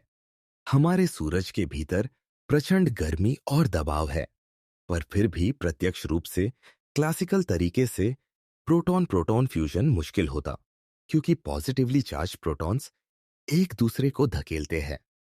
पर क्वांटम दुनिया कहती है कि कण कभी कभी दीवारों के पार कूद सकते हैं, बिना पूरी तरह क्लासिकल एनर्जी थ्रेशोल्ड पार किए।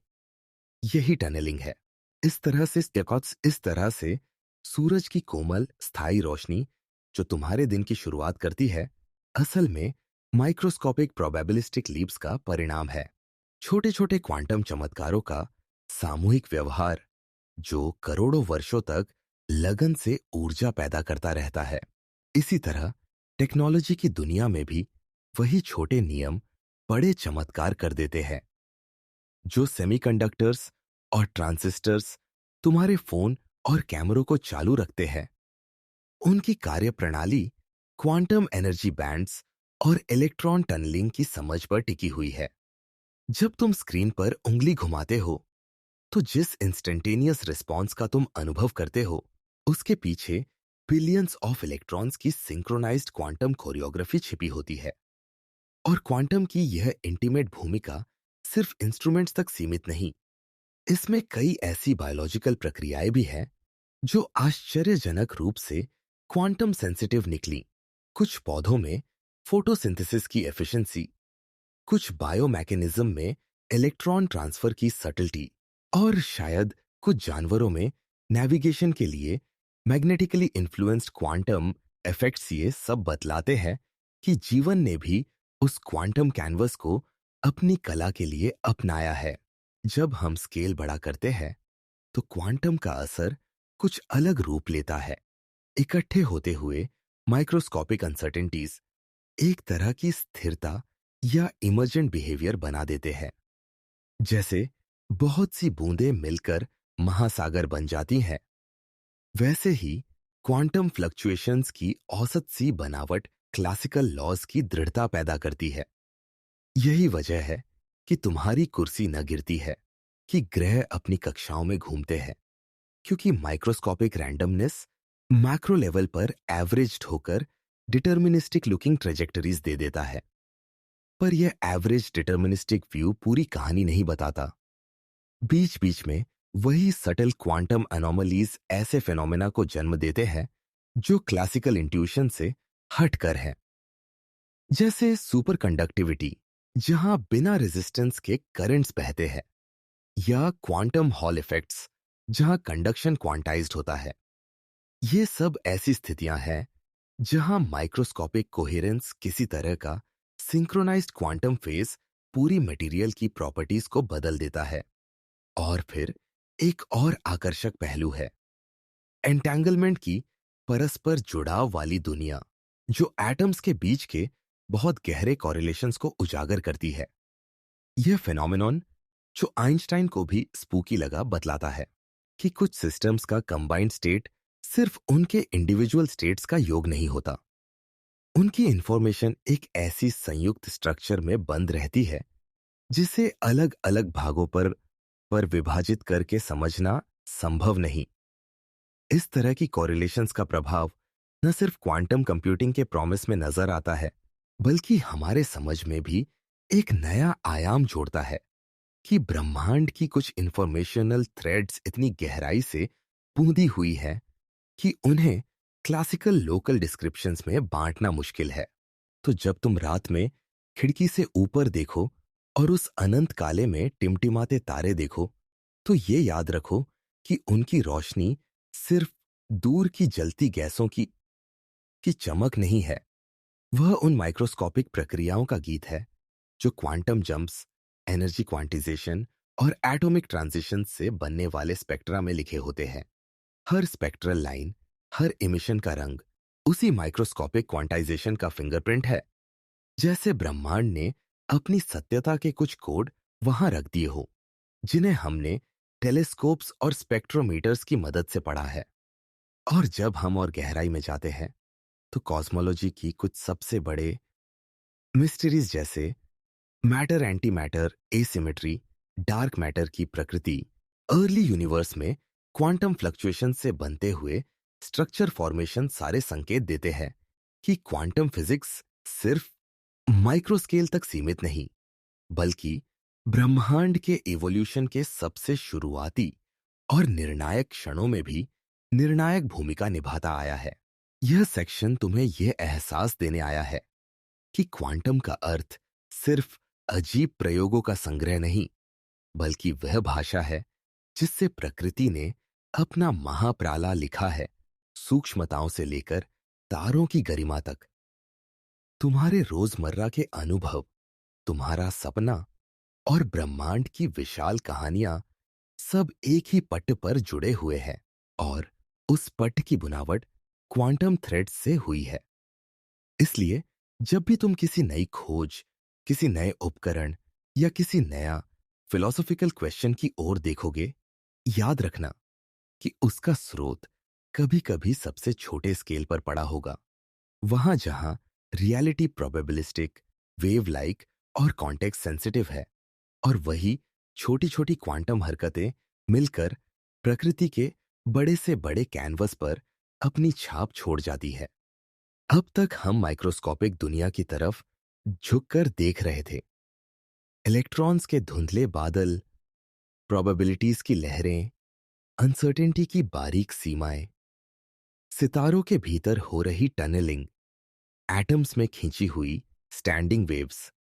ये सब सुनते हुए तुम्हारे मन में कहीं ये भी रहा होगा कि अच्छा, ये सब बहुत दिलचस्प है, लेकिन मेरी रोजमर्रा की जिंदगी में इसका क्या मतलब है? तुम्हारे कमरे की यह शांति, तुम्हारे तकिए की नरमी, तुम्हारे बगल में रखा फोन, कुछ दूर रखा लैपटॉप, क्या इन सब का क्वांटम से कोई एक्चुअल रिश्ता है? या फिर यह सब सिर्फ किसी दूर लैब में बैठे लोगों को की इंटेलेक्चुअल कहानी है?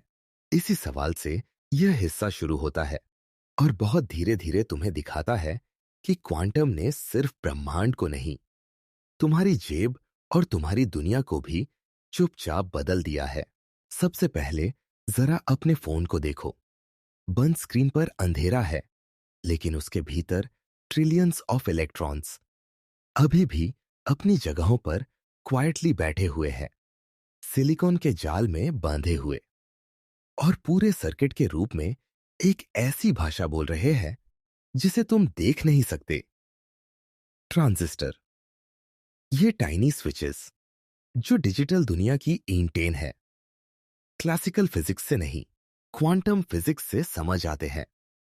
जब साइंटिस्ट्स ने यह जाना कि सॉलिड्स में इलेक्ट्रॉन्स डिस्क्रीट एनर्जी बैंड्स में होते हैं, कुछ स्टेट्स अलाउड, कुछ फॉरबिडन, तब समझ आया कि इंसुलेटर, कंडक्टर और सेमीकंडक्टर में असली फर्क क्या है। वही फर्क बाद में लॉजिकल जीरो और वन की फिजिकल बॉडी बन गया। तुम्हारा हर टैप, हर स्वाइप, हर नोटिफिकेशन, यह सब इलेक्ट्रॉन्स के क्वांटाइज्ड एनर्जी स्टेट से उठने वाले ट्रांजिशंस हैं। अगर एनर्जी कंटिन्यूअस होती, अगर बैंड स्ट्रक्चर क्वांटाइज्ड न होता, तो ऑन और ऑफ की यह साफ अलग दुनिया ही पैदा नहीं होती, और शायद डिजिटल कंप्यूटेशन अपने करंट रूप में कभी जन्म ही ना लेती। तुम्हारे कमरे में कोई छोटा सा एलईडी बल्ब जल रहा हो, या फोन की स्क्रीन की ब्राइटनेस तुम्हारे चेहरे पर गिर रही हो, वहां भी क्वांटम क्वाइटली काम कर रहा है।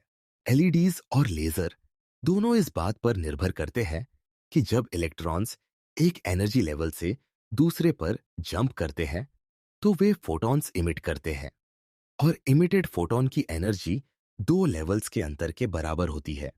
स्पेक्ट्रम की छोटी सी शार्प लाइंस, जिनका जिक्र हमने तारों के संदर्भ में किया था, वही अब तुम्हारी स्क्रीन के हर पिक्सल में रंग भरती है। जब तुम सनसेट की तस्वीर देखते हो या किसी डिस्टेंट गैलेक्सी की इमेज, तो वे इमेजेस सिर्फ क्लासिकल ऑप्टिक्स की वजह से नहीं, बल्कि क्वांटाइज्ड इमिशन और एब्जॉर्प्शन की बारीक फिजिक्स से पॉसिबल होती है। फिर सोचो कि डॉक्टर के कमरे में लगी एमआरआई मशीन कैसी लगती है। बड़ी, भारी, थोड़ी इंटिमिडेटिंग, पर उसका दिल भी क्वांटम स्पिन की समझ पर टिका है। एटॉमिक न्यूक्लियाई, खासकर हाइड्रोजन के, टाइनी मैग्नेट्स की तरह बिहेव करते हैं। और स्ट्रॉन्ग मैग्नेटिक फील्ड में अलाइन होते हैं।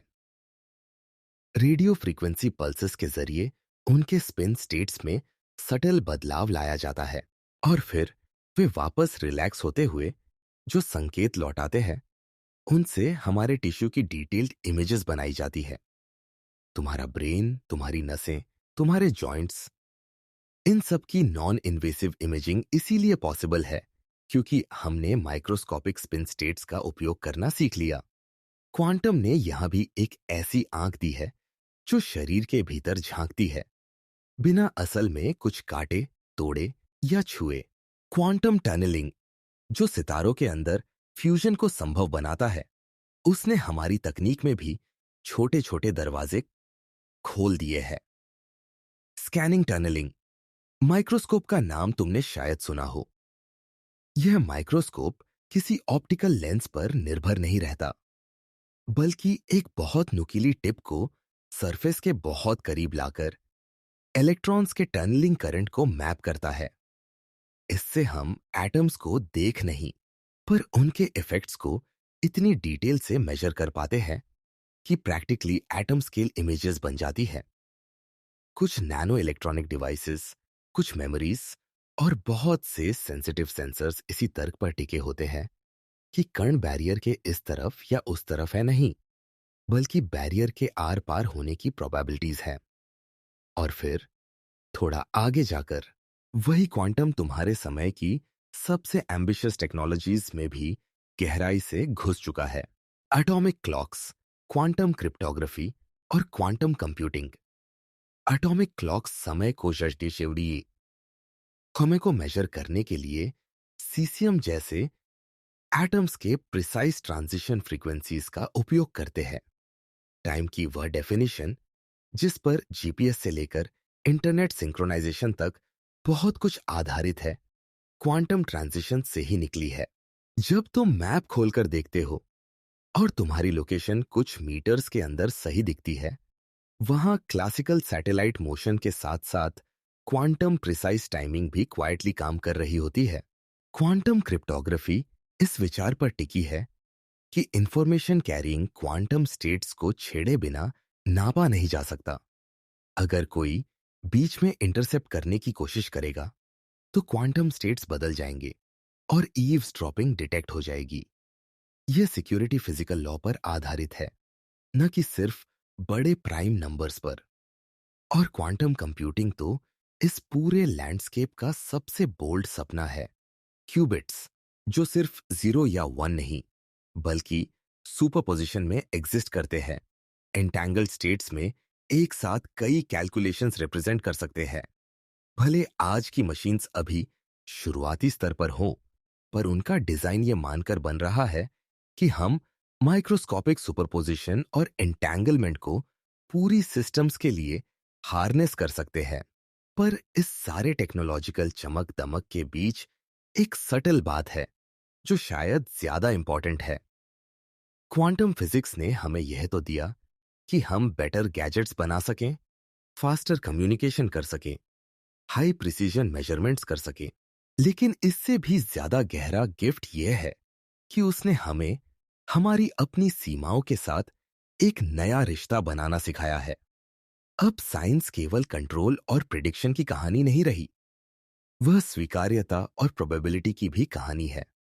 हर डिवाइस जो क्वांटम प्रिंसिपल्स पर बना है, इस बात का इनडायरेक्ट प्रमाण है कि हमने न सिर्फ वियर्डनेस को टॉलरेट करना सीखा, बल्कि उसे अपना पार्टनर बनाकर काम करना भी सीख लिया। तुम्हारे कमरे में जितनी टेक्नोलॉजीज हैं, वे सब मिलकर एक अजीब नैरेटिव बनाती है।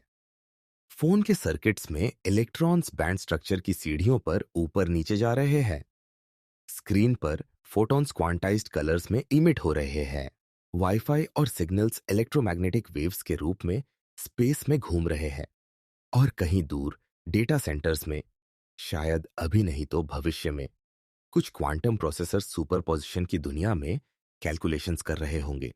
बाहर का ट्रैफिक, शहर की रोशनी, इंटरनेट की धड़कन, यह सब मैक्रोस्कोपिक इवेंट्स लगते हैं, पर उनकी जड़ में वही माइक्रोस्कोपिक नियम है जिन्हें हमने इस यात्रा में धीरे धीरे महसूस किया। इस सेक्शन का मकसद तुम्हें टेक्निकल डिटेल्स से भर देना नहीं, बल्कि यह दिखाना है कि क्वांटम दुनिया तुम्हारे जीवन से अलग कोई पैरेलल यूनिवर्स नहीं है। वह इस यूनिवर्स का वही इनविजिबल लेयर है जिस पर तुम रोज चलते हो, बस बिना नोटिस किए। जिस तरह तुम ब्रीदिंग को कॉन्शियसली कंट्रोल नहीं करते, पर उसकी एब्सेंस में तुम सरवाइव नहीं कर सकते, उसी तरह तुम्हारी दुनिया की तकनीकी धड़कन क्वांटम पर टिकी है, भले ही तुम उसे महसूस न करो। जब अगली बार तुम रात में उनींदी आंखों से फोन को साइलेंट करके साइड में रखो, चार्जर लगाओ या कोई फोटो खींचकर फिर उसे किसी दोस्त को भेज दो, तो तुम चाहो तो एक क्षण के लिए यह ध्यान ला सकते हो कि उस सिंपल से एक्शन के पीछे कितनी लेयर्ड फिजिक्स काम कर रही है। इलेक्ट्रॉन्स की band gaps, photon emission, signal modulation, synchronization और कहीं गहरे superposed states, quantized energies, uncertainty और वेव फंक्शंस, यह सब कोई दूर की कहानी नहीं। ये वही धागे हैं जिनसे तुम्हारी करंट रियलिटी बुनी हुई है। हमने माइक्रोस्कोपिक से लेकर कॉस्मिक तक क्वांटम की छाप देखी, और अब हमने उसकी फिंगरप्रिंट अपनी टेक्नोलॉजी की हर सतह पर पाली। आगे जो रहस्य बचता है वह यह है, अगर रियलिटी इतनी अजीब, इतनी लेयर्ड, इतनी कॉन्टेक्स्ट डिपेंडेंट है, तो हम खुद जो ये सब देख रहे हैं, समझ रहे हैं, सवाल उठा रहे हैं, किस जगह खड़े हैं? अगले हिस्सों में यही सवाल और शार्प हो जाता है जब हम observer, measurement, wave function collapse और विभिन्न इंटरप्रिटेशंस की तरफ चलते हैं। अभी के लिए बस इतना जानना काफी है कि जो फोन तुम्हारे पास रखा है वह सिर्फ प्लास्टिक और मेटल नहीं, बल्कि क्वांटम के नियमों पर खड़ी हुई एक कंडेंस्ड कविता है, और तुम उसे देखते हुए उसी कविता का हिस्सा हो। अब हमने वेव फंक्शन की बात की, तो एक शांत लेकिन तीखा सवाल अपने आप उभर आया। जब तक हम चीजों को नहीं मापते, वे संभावनाओं की लहरों में रहती है, पर मापते ही वह लहर किसी एक निश्चित रूप में बदल जाती है, कोलैप्स हो जाती है। यह परोक्ष सा क्षण जब धुंधली संभावना अचानक एक ठोस हिट बनकर जाहिर होती है, क्वांटम के सबसे बड़े रहस्यों में से एक बन गया। समस्या सिर्फ यह नहीं कि कोलैप्स क्या है, समस्या यह है कि कोलैप्स का नाम रखते ही तमाम दार्शनिक, वैज्ञानिक और भाषाई द्वंद्व हमारे सामने आ खड़े होते हैं। क्या मापने वाले का दिमाग, उसकी जानकारी, उसकी क्रिया ही वास्तविकता को कोई रूप देता है, या कुछ और गहरा फिजिकल प्रक्रिया इसमें शामिल है?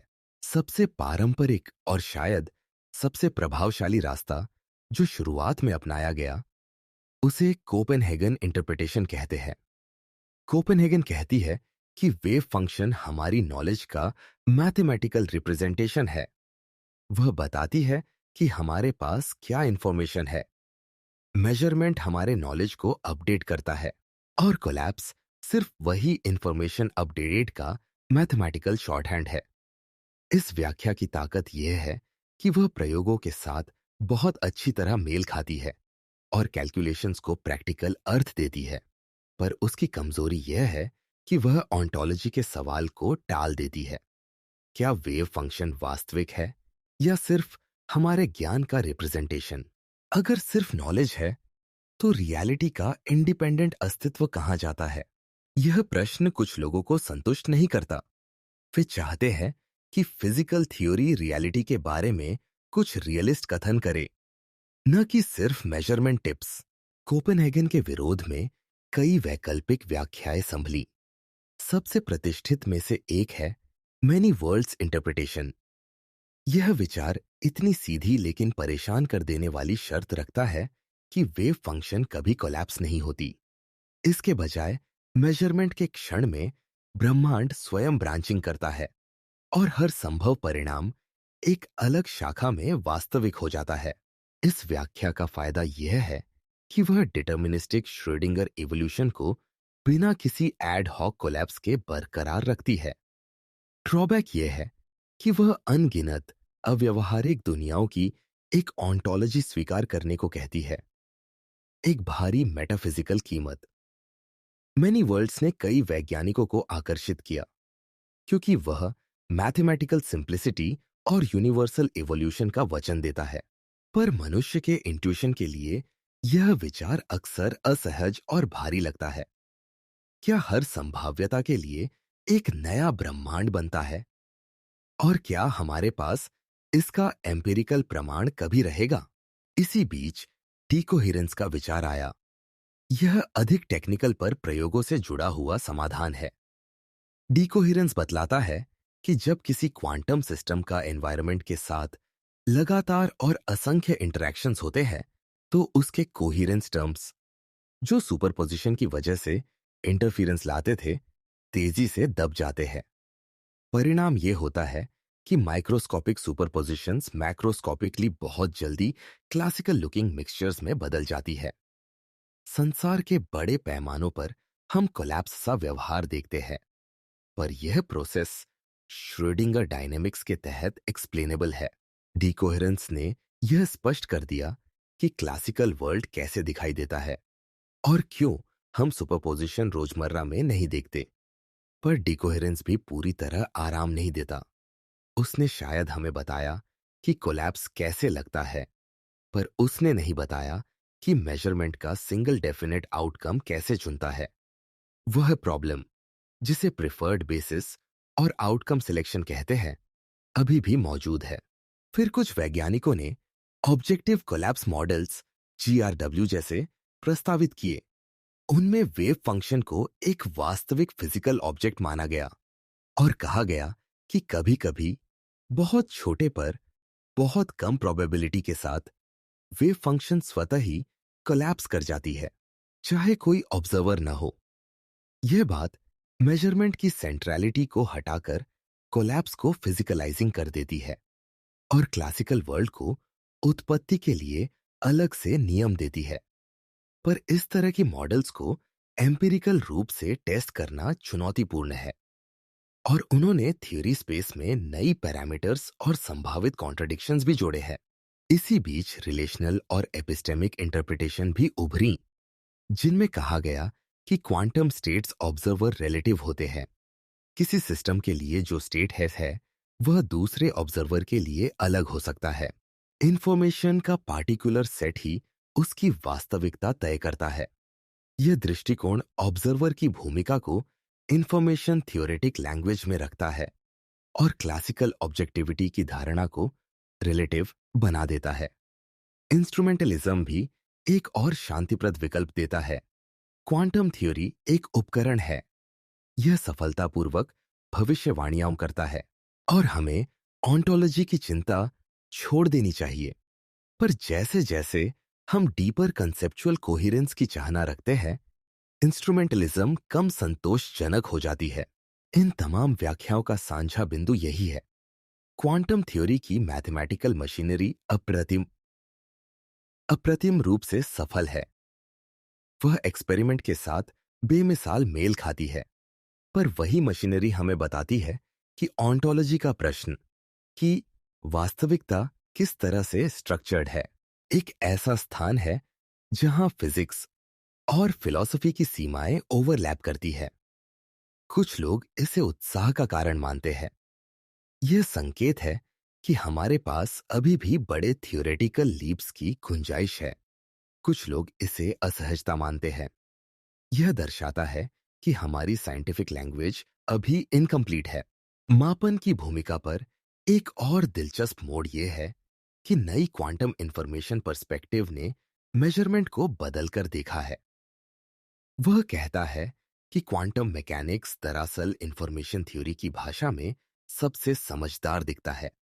यहां मेजरमेंट सिर्फ फिजिकल एक्ट नहीं, बल्कि इंफॉर्मेशन एक्सट्रैक्शन की प्रक्रिया है और एंटैंगलमेंट, एंट्रोपी, कोहेरेंस जैसे शब्द इंफॉर्मेशनल क्वांटिटीज बन जाते हैं। इस नजरिए से कोलैप्स एक अपडेट है, नॉलेज में परिवर्तन है। लेकिन नवीनतम कार्य यह भी सुझाते हैं कि इंफॉर्मेशन की प्रकृति और उसका फिजिकल एम्बेडिंग, यानी कि इंफॉर्मेशन किस तरह फिजिकल सिस्टम्स में स्टोर और ट्रांसफर होती है, वह क्वेश्चन खुद फिजिक्स के कोर में आ रहा है। यह सेक्शन तुम्हें यह एहसास देना चाहता है कि मेजरमेंट प्रॉब्लम कोई छोटी टेक्निकल पजल नहीं, बल्कि क्वांटम की कहानी का वह दरवाजा है जहां हमारी समझ का दायरा सबसे नंगा होकर सामने आता है। यह जगह तर्क, प्रयोग और दर्शन का मिलन स्थल है। हम अभी तक पुराने उपकरणों और नए विचारों से आने वाली आहटों को सुन रहे हैं, पर एक स्पष्ट यूनानिमस उत्तर नहीं आया। शायद इसका सबसे ईमानदार नतीजा यही हो कि साइंस की सीमाएं भी एक प्रकार का साइंटिफिक जानकारी प्रदान करती है कि कितने खुले सवाल बाकी हैं और वे सवाल कितने गहरे हैं। अगला हिस्सा उस सुनसान परंतु निर्णायक क्षेत्र में जाएगा जहां ऑब्जर्वर, कॉन्शियसनेस और मेजरमेंट के बीच के संबंधों पर चर्चा उठती है, कि सेंसेशनल तरीके से, बल्कि साइंटिफिक रिस्ट्रेंट के साथ, कि क्या ऑब्जर्वर का अर्थ सिर्फ इंफॉर्मेशन एक्सट्रैक्शन है या कुछ और भी, और किस तरह एक्सपेरिमेंट्स ने हमें इस दायरे में प्रैक्टिकल कंस्ट्रेंट सिखाए हैं।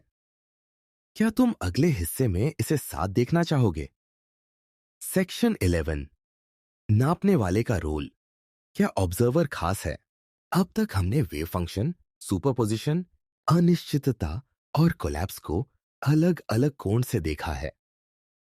हर बार एक बात चुपचाप पृष्ठभूमि में खड़ी रही, ऑब्जर्वर या नापने वाला।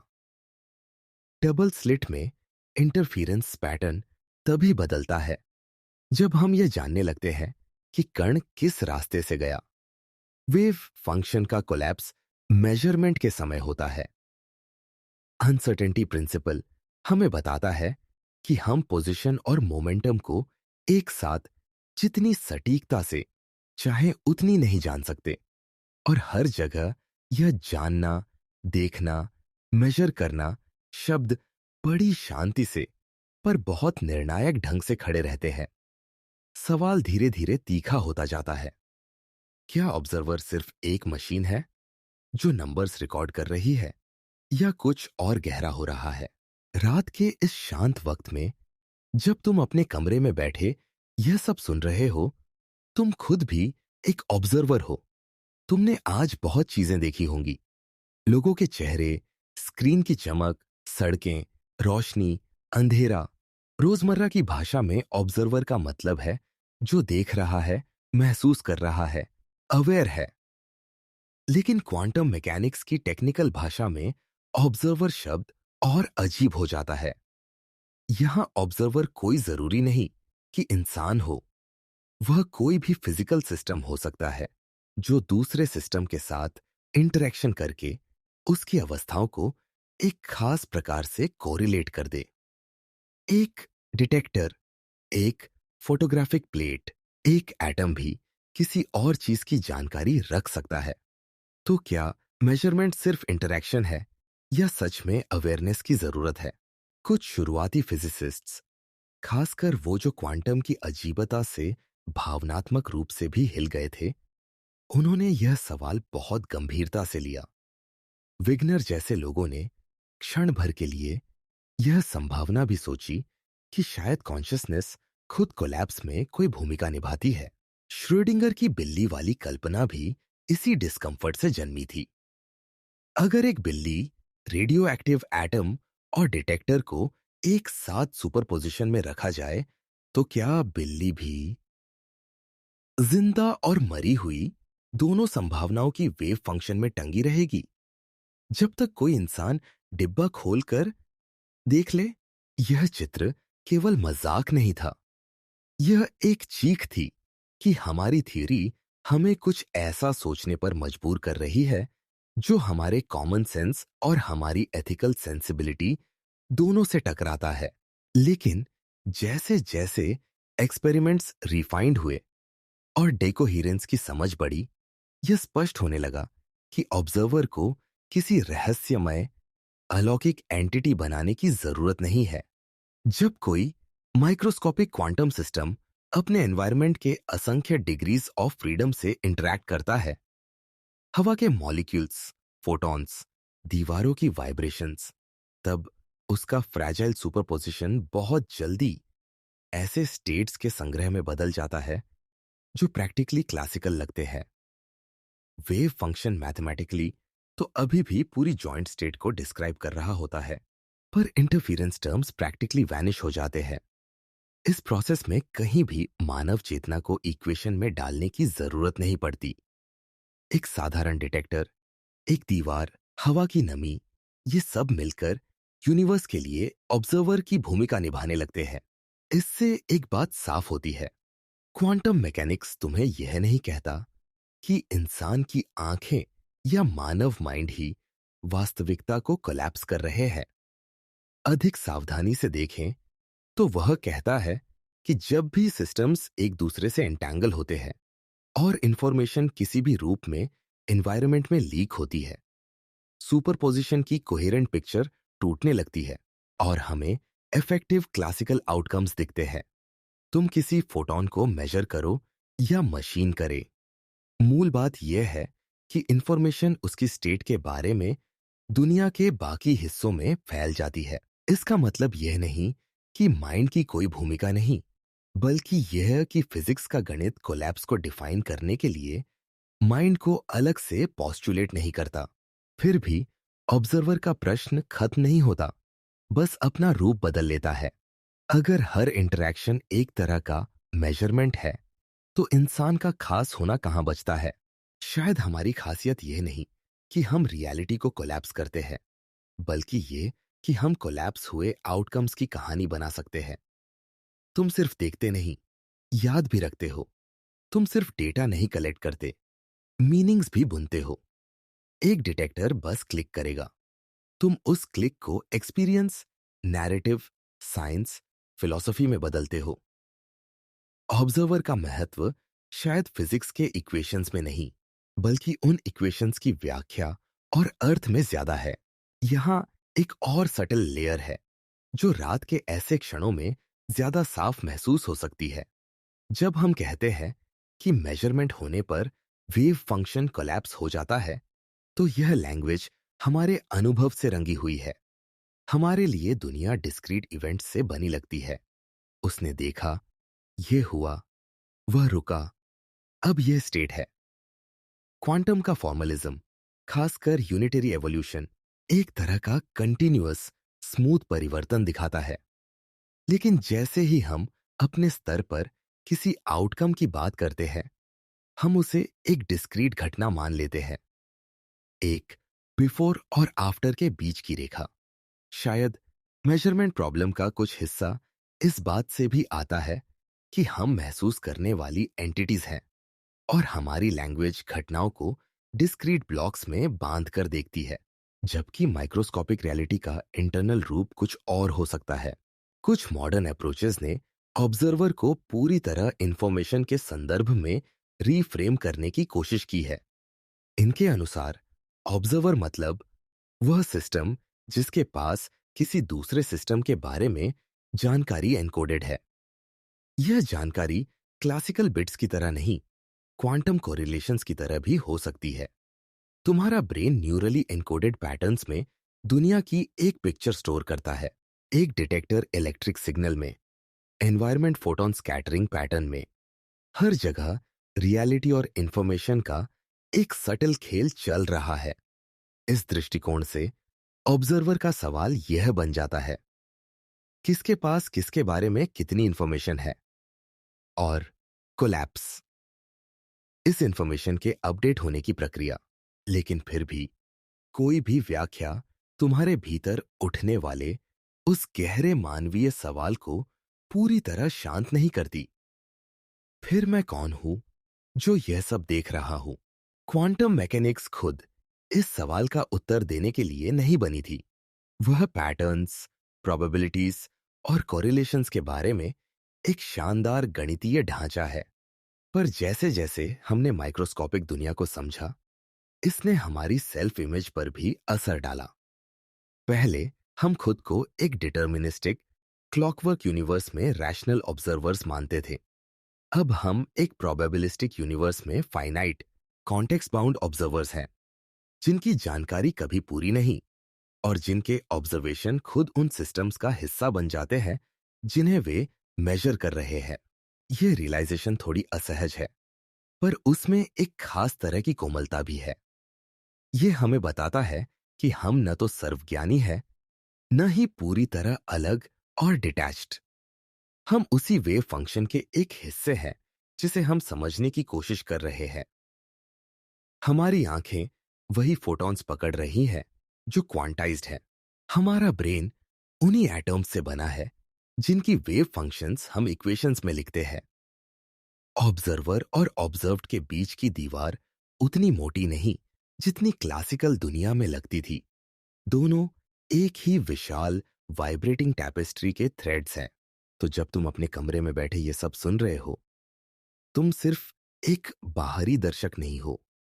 तुम अपने भीतर अपनी यादों, अपने विचारों, अपने अनुभवों के माध्यम से यूनिवर्स की एक सेल्फ रिफ्लेक्टिव प्रक्रिया हो।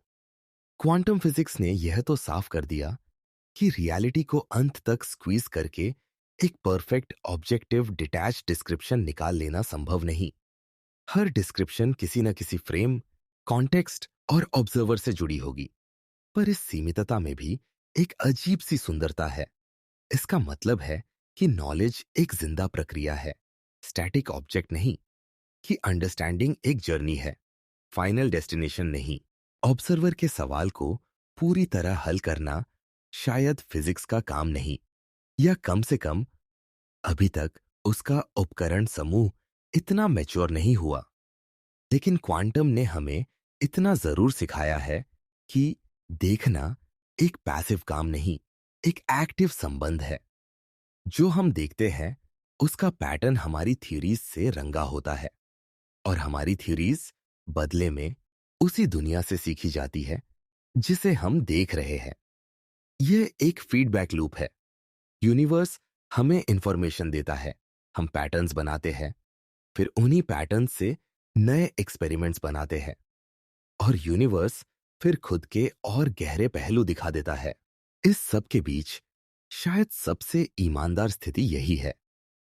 हम स्वीकार करें कि रियलिटी हमारे भरोसे से ज्यादा अजीब, हमारी भाषा से ज्यादा सूक्ष्म और हमारी थ्योरीज से ज्यादा गहरी है। Observer, measurement, wave function, collapse, decoherence, ये सब उन मेटाफोरिकल टूल्स की तरह है जिनसे हम इस गहराई की सतह को छूने की कोशिश कर रहे हैं। हम जो देख रहे हैं उसके साथ साथ हम हमेशा यह भी सीखते जा रहे हैं कि देखने का मतलब क्या है। और इसी सीखने की प्रक्रिया में हमारा यूनिवर्स सिर्फ बाहर नहीं, भीतर भी धीरे धीरे विस्तृत होता जाता है। शायद अब रात और भी गहरी हो चुकी है। कमरे में हल्की सी हवा, पंखे की स्टेडी धुन, बाहर कहीं दूर किसी वाहन की मध्यम आवाज और तुम्हारे भीतर पसरा हुआ एक अजीब सा सन्नाटा। इतना कुछ सुनने के बाद, इतना कुछ सोचने के बाद दिमाग थक भी गया है और अजीब तरह से हल्का भी हो गया है। हमने साथ मिलकर एक लंबी यात्रा की है, उस दुनिया से शुरू करके जहां हर चीज सीधी, ठोस और भरोसेमंद लगती थी, और यहां तक आकर जहां हकीकत खुद एक तरह का प्रश्न बन जाती है। क्लासिकल दुनिया की मशीन जैसी सर्टेनिटी से निकलकर हम प्लैंक के छोटे छोटे ऊर्जा पैकेट्स तक पहुंचे, आइंस्टीन के फोटॉन्स तक, डबल स्लिट के रहस्यमय पैटर्न तक, वेव फंक्शन की धुंधली लहरों तक, अनिश्चितता के नियम तक, और फिर उन सूक्ष्म हरकतों की छाप को सूरज, सितारों, टेक्नोलॉजी और हमारी अपनी आंखों तक फैलते देखा। और अंत में आकर ऑब्जर्वर, मेजरमेंट और कोलैप्स के सवाल पर टिके, जहां फिजिक्स और फिलॉसफी एक दूसरे को चुपचाप देखते रहने लगते हैं।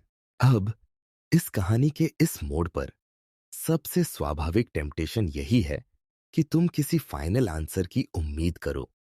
मन चाहता है कि कोई एक अंतिम वाक्य हो जो कह दे, असल में रियलिटी यही है, क्वांटम की असली सच्चाई यही है, बाकी सब भ्रम था। लेकिन अगर तुम ध्यान से महसूस करो तो तुम्हें पता चलेगा कि क्वांटम फिजिक्स की सबसे ईमानदार गिफ्ट यही है कि वह इस लालच को पूरा नहीं करती। वह तुम्हें इनकम्प्लीट छोड़ देती है, पर खाली नहीं, उलझन में, पर अकेला नहीं। ऐसा नहीं कि वह कुछ नहीं कहती, वह बहुत कुछ कहती है, बेहद प्रिसाइज तरीके से कहती है, और एक्सपेरिमेंट्स में हर बार खुद को सही साबित करती है। पर आखिर में जब तुम उससे पूछते हो तो सच क्या है, वो वेव है या पार्टिकल, कोलैप्स है या ब्रांचिंग, ऑब्जर्वर जरूरी है या नहीं, तो वह तुम्हें एक ही तरह का उत्तर देती है। इक्वेशंस काम कर रही है, घटनाएं अनफोल्ड हो रही है, पर हमारी भाषा के लिए यह सब कुछ पूरी तरह पकड़ लेना आसान नहीं। यह निराशा जैसा लग सकता है, पर अगर तुम थोड़ा गहराई में जाओ तो यह एक अलग तरह की शांति है। क्लासिकल फिजिक्स के जमाने में भी हमारी समझ पूरी नहीं थी। बस हमें ऐसा लगता था कि जल्दी ही हो जाएगी। हमें उम्मीद थी कि एक दिन सारे सवाल खत्म हो जाएंगे और दुनिया एक साफ, पूरी तरह समझ में आने वाला चित्र बनकर सामने खड़ी होगी। क्वांटम ने आकर बहुत विनम्रता से यह स्टेटमेंट बदल दिया। उसने कहा, शायद ऐसा दिन कभी नहीं आएगा। शायद ब्रह्मांड की भाषा हमेशा कुछ हिस्से में प्रोबेबिलिटी, कुछ हिस्से में फज, कुछ हिस्से में असमर्थता और कुछ हिस्से में अनएक्सप्लेन रहस्यों से भरी रहेगी। और यह कोई फेलियर नहीं, यही उसकी प्रकृति है। इस इनकम्प्लीट नेचर को समझने के लिए तुम अपने ही अनुभव का सहारा ले सकते हो। तुम खुद भी तो पूरी तरह स्पष्ट नहीं हो। तुम्हारे भीतर भी कुछ बातें ऐसी होती हैं जिन्हें तुम शब्दों में नहीं रख पाते। कुछ डर है जो खुद तुम्हें समझ नहीं आते। कुछ सपने हैं जिनका शेप तुम्हारे खुद के लिए भी धुंधला है। तुम अपने बारे में जितना जानते हो उतना ही महसूस करते हो कि तुम्हारे भीतर कितना ऐसा हिस्सा है जो अनरिटन है, अनडिस्कवर्ड है। क्वांटम दुनिया सिर्फ इलेक्ट्रॉन और फोटॉन की कहानी नहीं, वह अंदरूनी दुनिया के उस हिस्से का एक बाहरी रूपक भी है जहां सर्टेनिटी का वादा कभी पूरा नहीं होता और फिर भी जीवन चलता रहता है। डिसीजंस होते हैं, कथाएं बनती हैं। जब हमने वेव फंक्शन की बात की थी तो हमने देखा कि इलेक्ट्रॉन किसी एक बिंदु पर नहीं, एक फैलाव के रूप में मौजूद होता है, संभावनाओं की क्लाउड की तरह। मापन के पल में वह क्लाउड किसी एक बिंदु पर डिसाइड कर लेती है और हम उसे एक डेफिनेट रिजल्ट के रूप में देख लेते हैं। जीवन में तुम्हारे चॉइसेस भी कुछ ऐसे ही होते हैं। तुम्हारे भीतर कई पॉसिबिलिटीज होती हैं, कई वर्जन, कई निर्णय, कई रास्ते, सब एक तरह की इनर सुपरपोजिशन में मौजूद। तुम कब कौन सा चुनाव करोगे, यह पहले से किसी इक्वेशन से फिक्स होकर नहीं आता। वह तुम्हारे अनुभव, कॉन्टेक्स्ट, भावनाओं, यादों और अनगिनत इन्फ्लुएंसेस के सटल इंटरप्ले से जन्म लेता है। बाहर से देखने पर किसी और के लिए वह एक आउटकम होता है, तुम्हारे लिए वह वेव ऑफ पॉसिबिलिटीज का कोलैप्स है जो एक निर्णय में बदल जाता है। और फिर तुम उसे अपनी कहानी की लाइन में जोड़कर पीछे मुड़कर देखते हो, जैसे वह हमेशा से तय था। अनिश्चितता प्रिंसिपल ने हमें सिखाया कि पोजीशन और मोमेंटम को एक साथ परफेक्ट प्रिसीजन से पकड़ने की कोशिश खुद सवाल को गलत बना देती है। उसी तरह शायद जीवन के कुछ सवाल हैं जिन्हें हम एक साथ हर एंगल से नहीं समझ सकते। तुम सिक्योरिटी और फ्रीडम दोनों को बिल्कुल एब्सोल्यूट रूप में नहीं पा सकते। क्लैरिटी और मिस्ट्री दोनों का परफेक्ट मेल नहीं हो सकता। लॉजिक और भावना दोनों को हर बार पूरी तरह सेटिस्फाई करना संभव नहीं। जितनी क्लैरिटी एक तरफ लोगे उतना ही दूसरी तरफ चीजें धुंधली होती जाएंगी। यूनिवर्स का यह नियम सिर्फ इलेक्ट्रॉन्स पर नहीं, हमारी इनर डायनेमिक्स पर भी लागू होता सा लगता है। जैसे किसी गहरी सिमेट्री की गूंज माइक्रोस्कोपिक से लेकर साइकोलॉजिकल तक सुनाई देती हो। क्वांटम ने रियलिटी के बारे में हमारे सबसे बुनियादी असम्पशंस को हिलाया। पर उसने उन्हें पूरी तरह टूटने नहीं दिया। उसने कहा, डिटर्मिनिस्टिक लॉज हैं, श्रोडिंगर इक्वेशन है, पैटर्न्स हैं, सिमेट्रीज हैं, पर इन सब के ऊपर एक प्रोबेबिलिस्टिक वेल भी है और नॉलेज की सीमाएं भी है।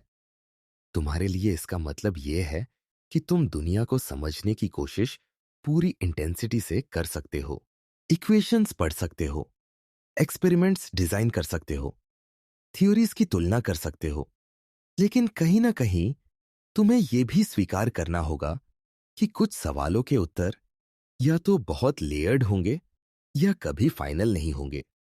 यह स्वीकार्यता हार नहीं है, यह मैच्योरिटी है। जब तुम बाहर रात के आसमान की तरफ देखते हो और तुम्हें स्टार्स की फैली हुई धूल, उनकी हल्की रोशनी और उनके बीच फैला काला खालीपन दिखता है, तो उसी में क्वांटम फ्लक्चुएशंस की फेंट विस्पर्स छुपी हुई है। कभी ये फ्लक्चुएशन अर्ली यूनिवर्स में डेंसिटी वेरिएशंस बन जाती है, जिनसे गैलेक्सीज और क्लस्टर्स बनते हैं। कभी ये वैक्यूम फ्लक्चुएशंस बनकर कैसिमिर इफेक्ट जैसे सटल फोर्स रूप में सामने आते हैं। कभी ये डार्क एनर्जी की इनकॉम्प्रिहेंसिबल कैलकुलेशन से भिड़कर हमें याद दिलाते हैं कि हमारी थ्योरीज अभी भी बहुत कुछ मिस कर रही है। ये सब घटनाएं मिलकर एक बात कहती है, ब्रह्मांड नियोजित और कियोटिक दोनों है, प्रिडिक्टेबल भी है और विस्मयकारी भी, एक्सेसिबल भी है और रहस्यमय भी। और इन सबके बीच तुम बैठे हो, एक छोटे से कमरे में, एक छोटे से ग्रह पर, एक साधारण सी दिखने वाली जिंदगी के बीच। पर तुम्हारा दिमाग ये सब सोच पाने में सक्षम है।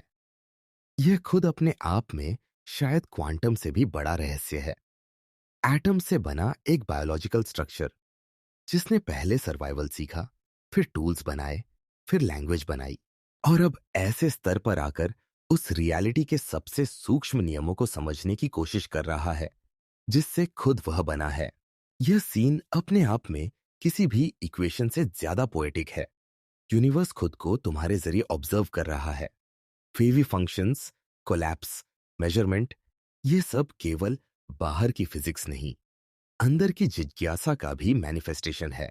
इस कहानी का शायद कोई द एंड नहीं होना चाहिए।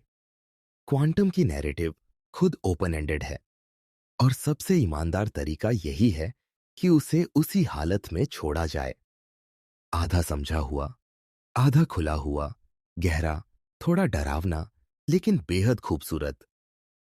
तुम चाहो तो यह सब सुनकर सो सकते हो। तुम चाहो तो कल सुबह उठकर फिर इन कॉन्सेप्ट्स पर किताबें पढ़ सकते हो। तुम चाहो तो इन्हें अपनी जिंदगी के मेटाफॉर्स के रूप में इस्तेमाल कर सकते हो, अनसर्टेनिटी को अपनाने, इनकम्प्लीट आंसर्स के साथ जीने और प्रोबेबिलिस्टिक आउटकम्स के बावजूद मीनिंगफुल डिसीजंस लेने के रूप में। शायद एक दिन क्वांटम ग्रेविटी की कोई थ्योरी आएगी जो स्पेस, टाइम और मैटर को एक ही लैंग्वेज में भून देगी। शायद हम वेव फंक्शन की ऑन्टोलॉजी को बेहतर समझ पाएंगे या इंफॉर्मेशन की भूमिका को और शार्पली डिफाइन कर पाएंगे। पर चाहे ऐसा हो या न हो, एक बात तय है, यह यात्रा खत्म नहीं होगी। हर उत्तर नए सवाल पैदा करेगा। हर क्लैरिटी के साथ कोई नया अंधेरा क्षेत्र दिखने लगेगा। यही नॉलेज की प्रकृति है और यही उसके साथ हमारी रिलेशनशिप की भी प्रकृति है। तो इस रात के शांत अंत में तुम बस इतना साथ लेकर जा सकते हो कि दुनिया पहले से ज्यादा अजीब है, लेकिन पहले से कम भरोसेमंद नहीं। कहीं गहराई में इलेक्ट्रॉन्स अब भी स्टैंडिंग वेव्स की तरह नाच रहे हैं, फोटॉन्स अब भी पैकेट्स में भाग रहे हैं, वेव फंक्शंस अब भी पॉसिबिलिटीज की लहरें बनकर फैल रहे हैं, और तुम अपनी सांसों के साथ, अपने दिल की धड़कन के साथ, अपने विचारों की धीमी लहरों के साथ उसी विशाल क्वांटम टेपेस्ट्री के एक छोटे लेकिन बेहद अनोखे पैटर्न हो, जो खुद पर और अपने ब्रह्मांड पर सवाल पूछ सकता है।